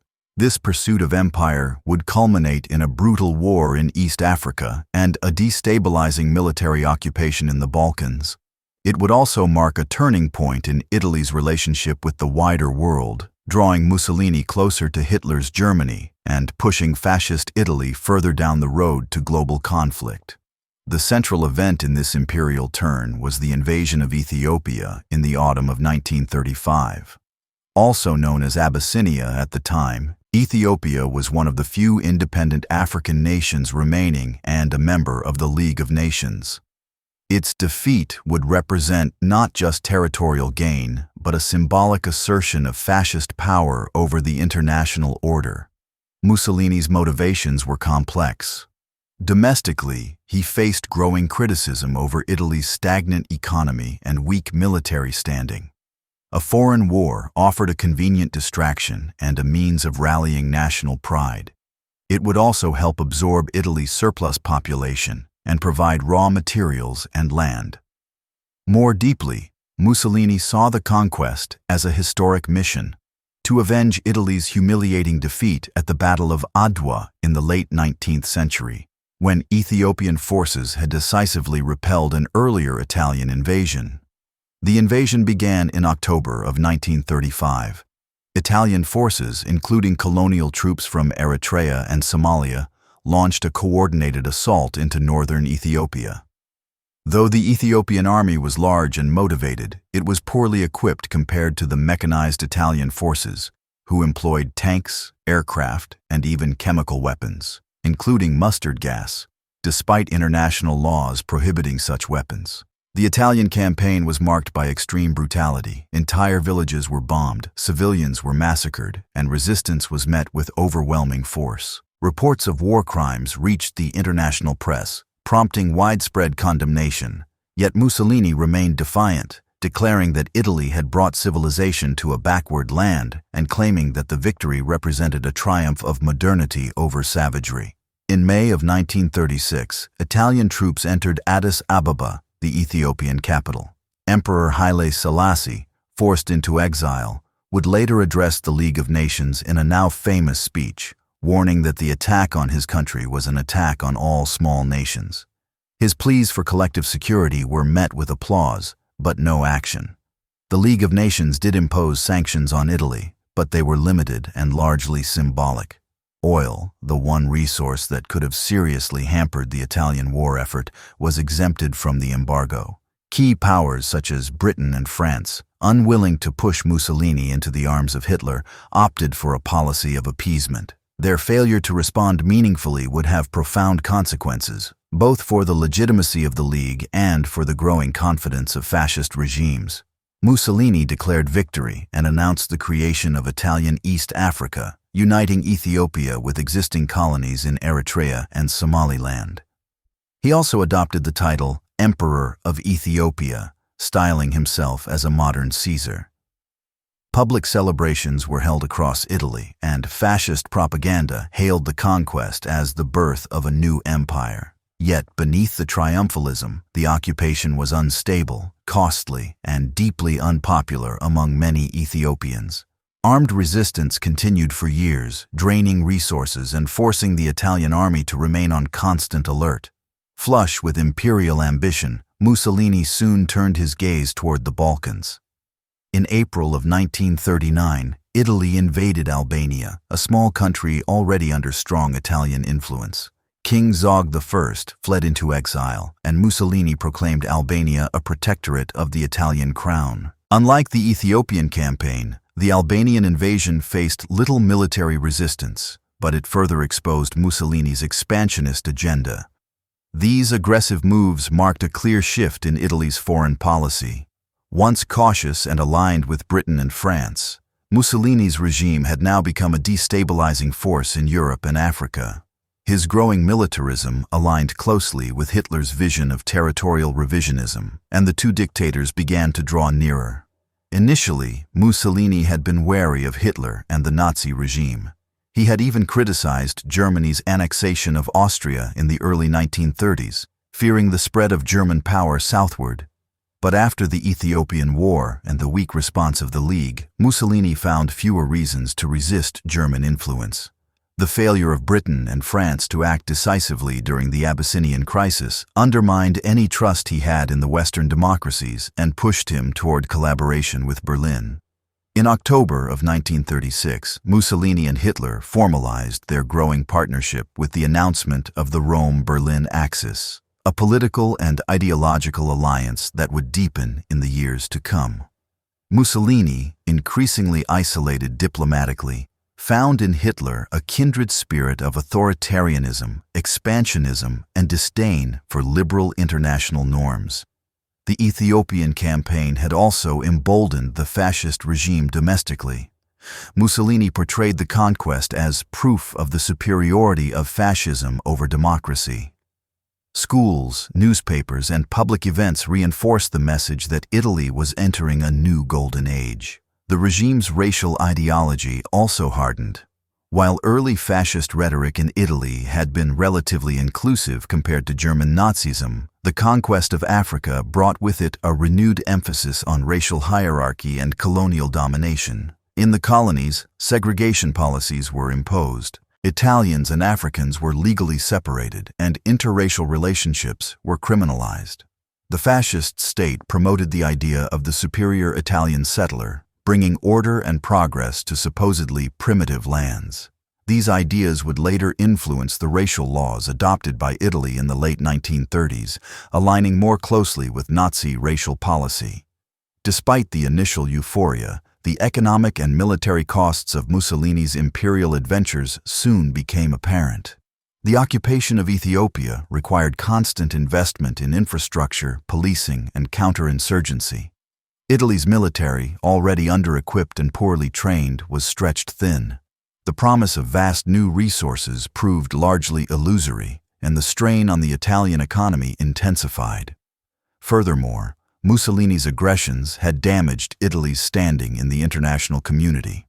Rather than elevating Italy to the status of a great power, the Ethiopian War had revealed its dependence on violence and bluff. Its military capabilities, though exaggerated by propaganda, were limited, and its imperial holdings, gained through force, were unstable and resented by the local populations. Nonetheless, for Mussolini and his supporters, these imperial conquests represented the fulfillment of fascist destiny. They were not just wars of expansion, but symbolic affirmations of strength, will, and national greatness. In fascist ideology, power was its own justification, and victory was proof of virtue. But these victories were built on fragile foundations. As the international situation continued to deteriorate, Mussolini would find himself increasingly tied to Hitler's Germany, bound by shared ambition and mutual necessity. The dream of a restored Roman Empire would soon collide with the realities of a continent heading toward war. In the summer of 1936, Spain descended into a brutal civil war that would last nearly 3 years, devastate the country, and serve as a violent preview of the larger ideological and military conflicts that would engulf Europe in the Second World War. The Spanish Civil War was not simply an internal struggle between rival factions. It was an international battleground in which fascism, communism, and democracy collided. The origins of the war lay in the deep divisions that had plagued Spain for decades. By the early 20th century, Spanish society was fragmented by class conflict, regional separatism, land inequality, and disputes between secular and religious forces. The monarchy had been discredited, the military was politicized, and political institutions lacked the stability to manage mounting tensions. In 1931, following the abdication of King Alfonso XIII, Spain became a republic. The new government introduced a series of progressive reforms aimed at modernizing the country. These included land redistribution, secularization of education, military downsizing, and expanded rights for women and workers. While these measures were welcomed by many, they also provoked fierce resistance from conservatives, landowners, the Catholic Church, and elements of the military. By 1936, polarization had reached a boiling point. Elections held in February of that year brought a left-wing coalition known as the Popular Front to power. The alliance included Republicans, Socialists, and Communists, united more by their opposition to fascism than by a common political agenda. In response, conservative forces began plotting a coup. On July 17 of 1936, a military uprising began in Spanish Morocco and quickly spread to the mainland. Led by General Francisco Franco and other right-wing officers, the rebellion aimed to overthrow the republic and establish authoritarian rule. However, the coup failed to seize the entire country, plunging Spain into a full-scale civil war between the nationalists who supported the rebellion and the Republicans who defended the elected government. The nationalists were a coalition of monarchists, conservatives, fascists, and traditionalists. Central to their movement was the Falange, Spain's fascist party, founded earlier in the decade by José Antonio Primo de Rivera.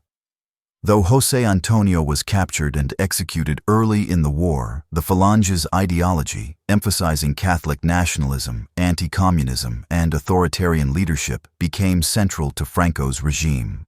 The Republicans, by contrast, were a diverse and often fractured alliance of moderates, socialists, anarchists, and communists. Their internal divisions frequently hampered coordination, but they remained united by a shared commitment to resisting the nationalist coup. The Spanish Civil War quickly attracted international attention and involvement. For Fascist Italy and Nazi Germany, the conflict was an opportunity to support a like-minded movement, test military strategies, and strengthen ideological allies. Benito Mussolini sent tens of thousands of troops, aircraft, and weapons to support Franco. Adolf Hitler, while more cautious at first, also committed aircraft and personnel. Most notably, the German Luftwaffe's Condor Legion would conduct devastating aerial bombing campaigns, including the infamous destruction of the town of Guernica, immortalized in Pablo Picasso's haunting painting. The involvement of Germany and Italy was not purely ideological. Both regimes saw the war as a way to project power, gain influence, and distract their populations from domestic issues. They also recognized the potential value of a friendly regime in Spain, which could serve as a strategic ally in the Mediterranean and Western Europe. On the Republican side, support was more limited and less coordinated. The Soviet Union, under Joseph Stalin, provided weapons, advisors, and political influence, often pushing the Republican cause toward a more centralized communist direction. The result was internal conflict within the Republican camp, particularly between anarchist and communist factions. In Catalonia and other regions, these disputes erupted into violent clashes, weakening the Republican front. In addition to state actors, thousands of individuals from around the world traveled to Spain to fight for the Republican cause. These volunteers formed the International Brigades, composed of idealists, leftists, intellectuals, and veterans of earlier struggles. Among them were figures such as George Orwell, who documented his experiences in the memoir Homage to Catalonia. The brigades represented a powerful symbol of anti-fascist solidarity, though they were often poorly equipped and caught in the complexities of internal Republican politics. As the war dragged on, the nationalists gained the upper hand. Their forces were better organized, better supplied, and backed by professional militaries. Franco also benefited from a unified command and a clear strategic vision to restore order through authoritarian rule and eliminate all traces of leftist ideology. The Republicans, by contrast, suffered from fragmented leadership, dwindling foreign support, and internal purges, especially those driven by Soviet advisors. By early 1939, Franco's forces had captured Catalonia and pushed deep into Republican territory. On March 28th of that year, Madrid fell. Within days, the war was effectively over. Franco declared victory and began a long dictatorship that would last until his death in the mid-1970s. His regime was marked by repression, censorship, and the execution or imprisonment of tens of thousands of former Republicans. The war had cost hundreds of thousands of lives, displaced millions, and left the country in economic and social ruin. The impact of the Spanish Civil War extended far beyond Spain. For fascist powers, it was a triumph that validated their ideology and military capabilities. The successful intervention of Italy and Germany demonstrated the weakness of democratic resolve.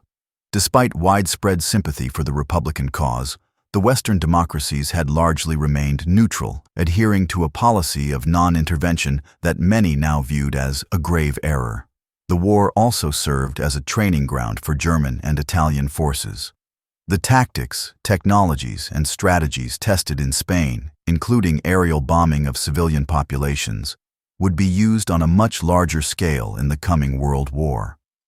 The international response to these tactics was muted, further emboldening fascist leaders to pursue their expansionist agendas. Culturally and intellectually, the Spanish Civil War left a deep mark. Writers, artists, and thinkers from around the world responded to the conflict with works of literature, film, and art. The war came to symbolize the broader struggle between fascism and democracy, authoritarianism and freedom. It was, in many ways, a prelude to the global confrontation that would follow. For Mussolini and Hitler, the war reinforced the idea that liberal democracies lacked the will to act decisively. It showed that fascist aggression could succeed when the opposition was divided or hesitant. Franco's victory also added a third authoritarian regime to the European landscape, further isolating the remaining democracies and increasing the sense of fascist momentum. As Europe moved into the final years of the 1930s, the lessons of Spain were clear, but they were not heeded. The next stage of fascist expansion would take place not in a civil war, but through bold territorial demands and calculated diplomacy. Hitler, having observed the world's reaction to Spain, would now begin his own campaign of annexation and intimidation, beginning with Austria and the Sudetenland. By the beginning of 1938, Adolf Hitler had ruled Germany for 5 years. The Nazi state was fully consolidated. Dissent had been eliminated, the economy had been reoriented toward militarization, and German society was saturated with propaganda and racial ideology. But Hitler's ambitions extended far beyond Germany's borders. He envisioned a vast German empire in Central and Eastern Europe where so-called Aryans would dominate and expand, and where racial enemies and political threats would be eliminated. This ambition was rooted in the Nazi concept of Lebensraum, or living space, a belief that the German people needed more land to thrive. It was also driven by Hitler's long-standing resentment of the Treaty of Versailles, which had imposed severe territorial losses and humiliated Germany after the First World War. Reversing that treaty, reclaiming lost lands, and uniting all German-speaking peoples under one Reich became central goals of Nazi foreign policy. What made 1938 a turning point was that Hitler managed to achieve 2 major territorial expansions, Austria and the Sudetenland, without firing a single shot. These successes were not simply the result of German military power. They were made possible by a policy known as appeasement, pursued by Britain and France, which aimed to avoid war by making concessions to fascist demands. The first target was Austria. Hitler had long seen Austria as part of a greater Germany. Born in the Austrian town of Braunau am Inn, he viewed the independent Austrian state, created after the First World War, as an unnatural and temporary entity. Many Germans, both in Austria and the Reich, shared this view. The Nazi Party in Austria had been banned after a failed coup in the early 1930s, but it continued to operate underground, supported by Berlin. By 1937, tensions between Austria's authoritarian government, led by Chancellor Kurt Schuschnigg, and the German regime were increasing. Hitler invited Schuschnigg to meet at Berghof, his mountain retreat, in February of 1938. The meeting was less a diplomatic conversation than a calculated act of bullying. Hitler demanded that Schuschnigg lift the ban on the Austrian Nazi Party, include pro-German figures in his cabinet, and align Austrian foreign policy with Berlin. Facing the threat of military invasion, Schuschnigg agreed to some of the demands, but later tried to resist by calling for a national plebiscite, a public vote, to determine Austria's independence. The vote was scheduled for March 13th. Hitler moved quickly. On March 11th, under the pretext of restoring order and preventing unrest, German troops crossed the border.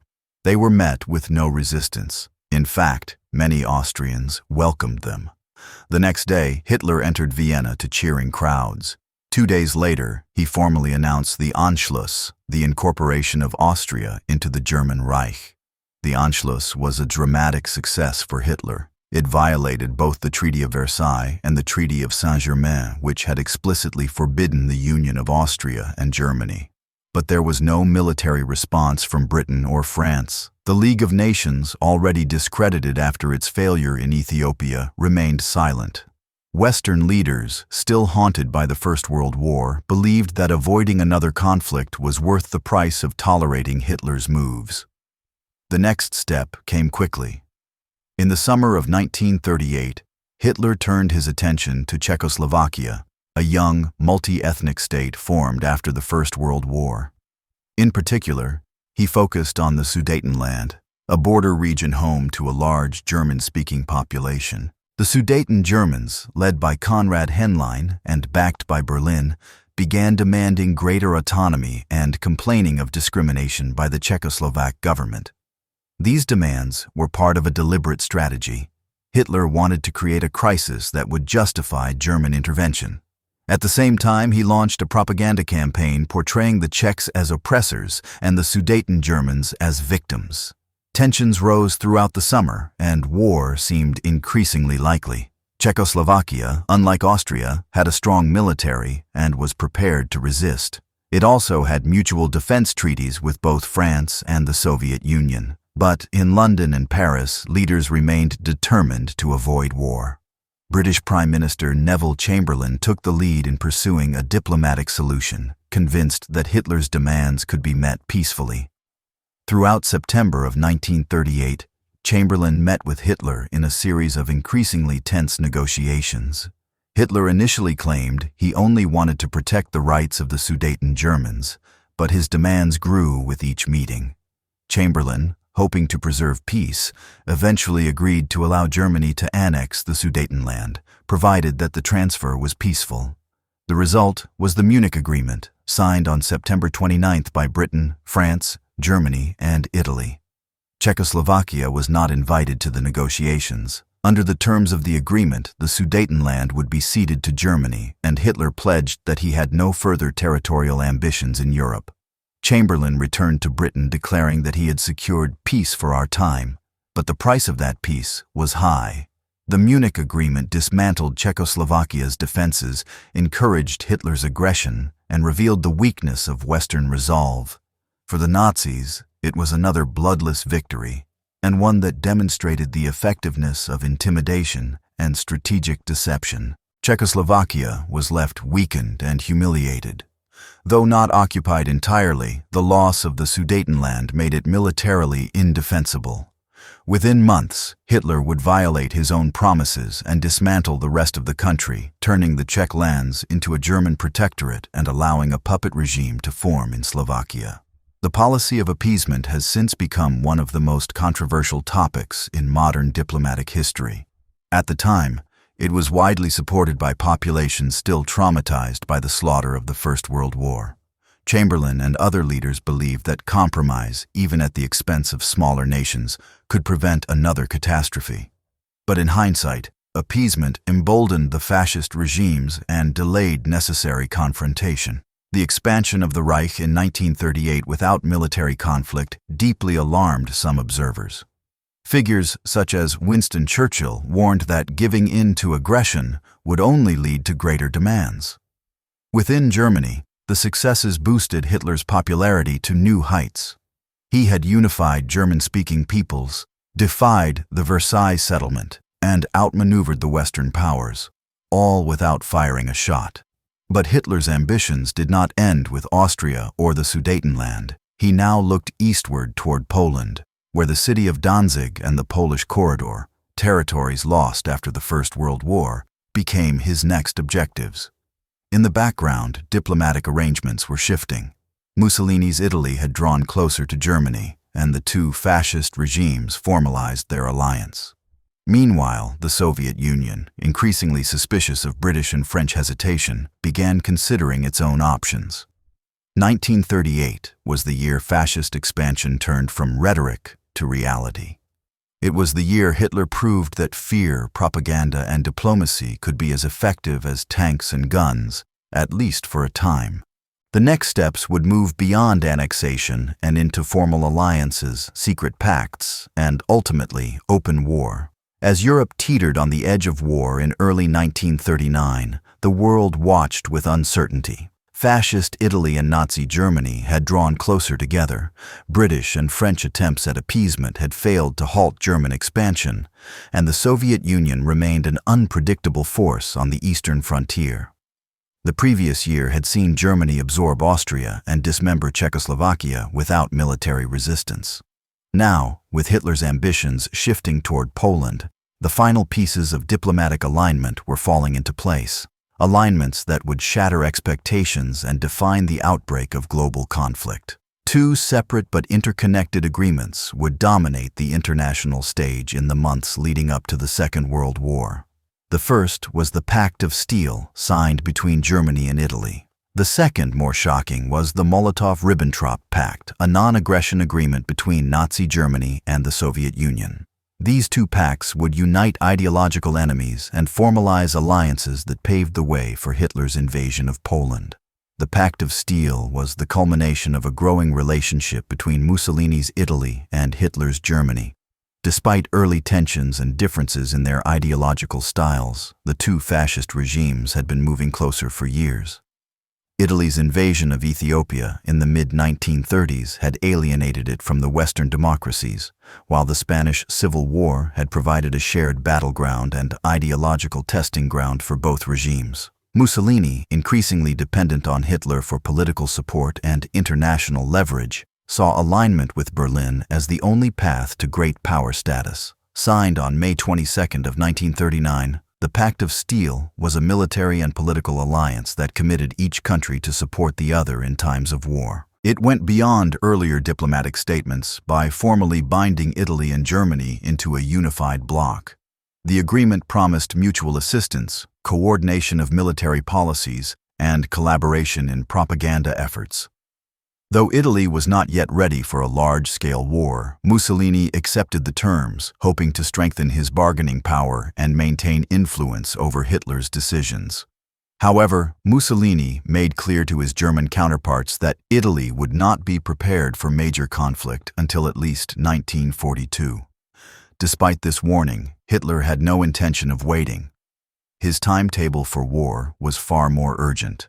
While the Pact of Steel solidified the fascist alliance in Western and Southern Europe, Hitler turned his attention eastward to deal with a much larger geopolitical challenge: the Soviet Union. Nazi ideology had long identified communism and Bolshevism as mortal threats. In Mein Kampf, Hitler wrote of the need to destroy the Soviet Union and seize its land for German settlement. Yet, in the short term, conflict with the Soviet Union risked a two-front war, a strategic nightmare Hitler hoped to avoid. At the same time, the Soviet Union under Joseph Stalin was deeply suspicious of Britain and France. Despite their public stance against fascism, Western democracies had done little to stop Hitler's rise. Their appeasement of German aggression, particularly in Czechoslovakia, suggested to Stalin that the West might be willing to push German expansion eastward and leave the Soviet Union isolated. Soviet attempts to negotiate a defensive alliance with Britain and France had stalled due to mutual distrust and indecision. In this climate of uncertainty, Nazi Germany and the Soviet Union shocked the world by announcing a non-aggression pact on August 23 of 1939. Officially titled the Treaty of Non-Aggression between Germany and the Union of Soviet Socialist Republics, it became known by the names of the two foreign ministers who signed it, Joachim von Ribbentrop for Germany and Vyacheslav Molotov for the Soviet Union. The public terms of the Molotov-Ribbentrop Pact declared that the two countries would not attack each other or support any third party that might threaten the other. For Hitler, this pact ensured that Germany could invade Poland without fear of Soviet interference. For Stalin, it bought time to strengthen the Red Army, avoid immediate war, and potentially gain territory through diplomatic maneuvering. The most significant part of the agreement, however, was not made public. A secret protocol attached to the treaty divided Eastern Europe into German and Soviet spheres of influence. Poland would be split roughly in half between the two powers. The Soviet Union would gain control over the Baltic states, Estonia, Latvia, and Lithuania, as well as parts of Finland and Romania. This cynical arrangement exposed the realpolitik driving both regimes despite their opposing ideologies. The reaction from the international community was one of disbelief. Just months earlier, Nazi propaganda had railed against Bolshevism as a Jewish conspiracy, while Soviet publications condemned fascism as a tool of capitalist oppression. Now, the two regimes stood as partners. For communists around the world, the pact caused confusion and outrage. Many felt betrayed by Stalin's agreement with the very force they had long opposed. For the Nazis, the pact was a temporary convenience. Hitler still intended to destroy the Soviet Union when the time was right. Strategically, the pact cleared the final obstacle to war. With the Soviet Union neutralized and Italy committed as an ally, Hitler faced no major threat on his eastern front. He had also correctly calculated that Britain and France, despite their public guarantees to Poland, would not be able to mount an immediate military response. What remained was a pretext for action. Hitler accused Poland of mistreating ethnic Germans and blocking access to the city of Danzig, which he claimed belonged to Germany. These charges, like those made before the annexation of Austria and Czechoslovakia, were based on exaggerated or fabricated incidents designed to justify military aggression. The Molotov-Ribbentrop Pact marked a chilling moment in European diplomacy. It revealed how ideological regimes could put aside principles for strategic gain. It also signaled to the world that Hitler was ready for war and that Stalin was prepared to carve out his own sphere of dominance in Eastern Europe. The public mood in Germany was one of confidence. The Nazi press praised the agreement as a masterstroke of diplomacy. German citizens were told that peace with the Soviet Union meant security and that the injustices of Versailles would now be corrected once and for all. In reality, preparations for war were already underway. The Soviet response was more reserved but similarly self-serving. Stalin knew the pact was temporary. He distrusted Hitler but saw the agreement as the best available option to avoid immediate confrontation. Meanwhile, Soviet forces began moving into the territories assigned to them in the secret protocol, preparing for their own occupation and expansion. In Britain and France, the realization began to set in that Hitler could no longer be appeased. Yet even now, there was hesitation. The promises made to defend Polish sovereignty remained in place, but both governments hoped that war might still be avoided. In truth, the time for diplomacy had ended. At dawn on the first day of September in the year 1939, German forces crossed the border into Poland. The operation, planned for months and justified by fabricated provocations, marked the beginning of the Second World War in Europe. It was also the ultimate expression of fascist ambition, a war of conquest, racial domination, and ideological fulfillment. After more than a decade of calculated expansion, propaganda, and preparation, Fascism was no longer simply rising. It had ignited a global conflict. The invasion of Poland was not an isolated military campaign. It was the result of years of aggressive strategy and political manipulation, all rooted in the Nazi worldview.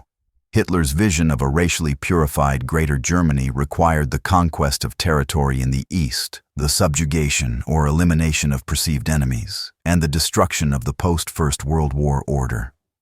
Germany's pretext for invasion rested on accusations that ethnic Germans in Poland were being persecuted, and that the Polish government was refusing to return the free city of Danzig to the Reich. These claims were largely fabricated. In a cynical and well-coordinated move, the Nazis staged a false flag operation on August 31st, dressing German soldiers in Polish uniforms and attacking a German radio station near the border. This act, known as the Gleiwitz incident, was used as the excuse for war. In truth, the decision to invade Poland had been made long before. With the Molotov-Ribbentrop Pact securing Soviet neutrality and the Pact of Steel affirming Italian alliance, Hitler calculated that Britain and France would once again hesitate, just as they had in Czechoslovakia and Austria. He gambled that another swift victory could be achieved without triggering a broader war. But this time, he miscalculated. The German assault began with overwhelming force. The military strategy, known as Blitzkrieg or Lightning War, relied on fast-moving armored divisions, supported by coordinated air attacks from the Luftwaffe. Within days, Polish defenses were overwhelmed. Cities and towns were bombed, bridges and railways destroyed, and columns of refugees attacked from the sky. The goal was not just to defeat the Polish army, it was to paralyze the entire nation. On September 3rd, Britain and France declared war on Germany, honoring their commitment to defend Polish sovereignty. The Second World War had officially begun. Yet, despite these declarations, immediate military support for Poland was limited. No large-scale offensives were launched on Germany's western border, and Polish forces were left to face the invasion largely alone. 17 days after the German invasion, Soviet forces entered Poland from the east, as agreed in the secret protocol of the Molotov-Ribbentrop Pact. The country was now being crushed from both sides. The Red Army met minimal resistance, as the Polish military was already engaged in desperate battles in the west. By early October, organized resistance had collapsed, and Poland was partitioned between the two totalitarian powers. The conquest of Poland revealed the full brutality of the fascist project. German forces, following pre-arranged lists, arrested thousands of Polish intellectuals, politicians, clergy, and military officers. The objective was clear: to destroy the leadership of Polish society and make long-term occupation easier. Mass executions, such as those in the forests near Piaśnica and in cities like Bydgoszcz, were part of a systematic campaign of terror. The Nazi regime wasted no time in implementing its racial policies. In the newly annexed Western territories, Jews and other undesirables were forced from their homes and relocated into ghettos. These ghettos, overcrowded, isolated, and deliberately deprived, were an early step in what would become the Holocaust. In Warsaw, Krakow, and Łódź, Jewish populations were enclosed behind walls with limited access to food, medicine, or freedom of movement. Poland also became the site of the first German concentration and labor camps, where prisoners were subjected to forced labor, medical experiments, and summary executions.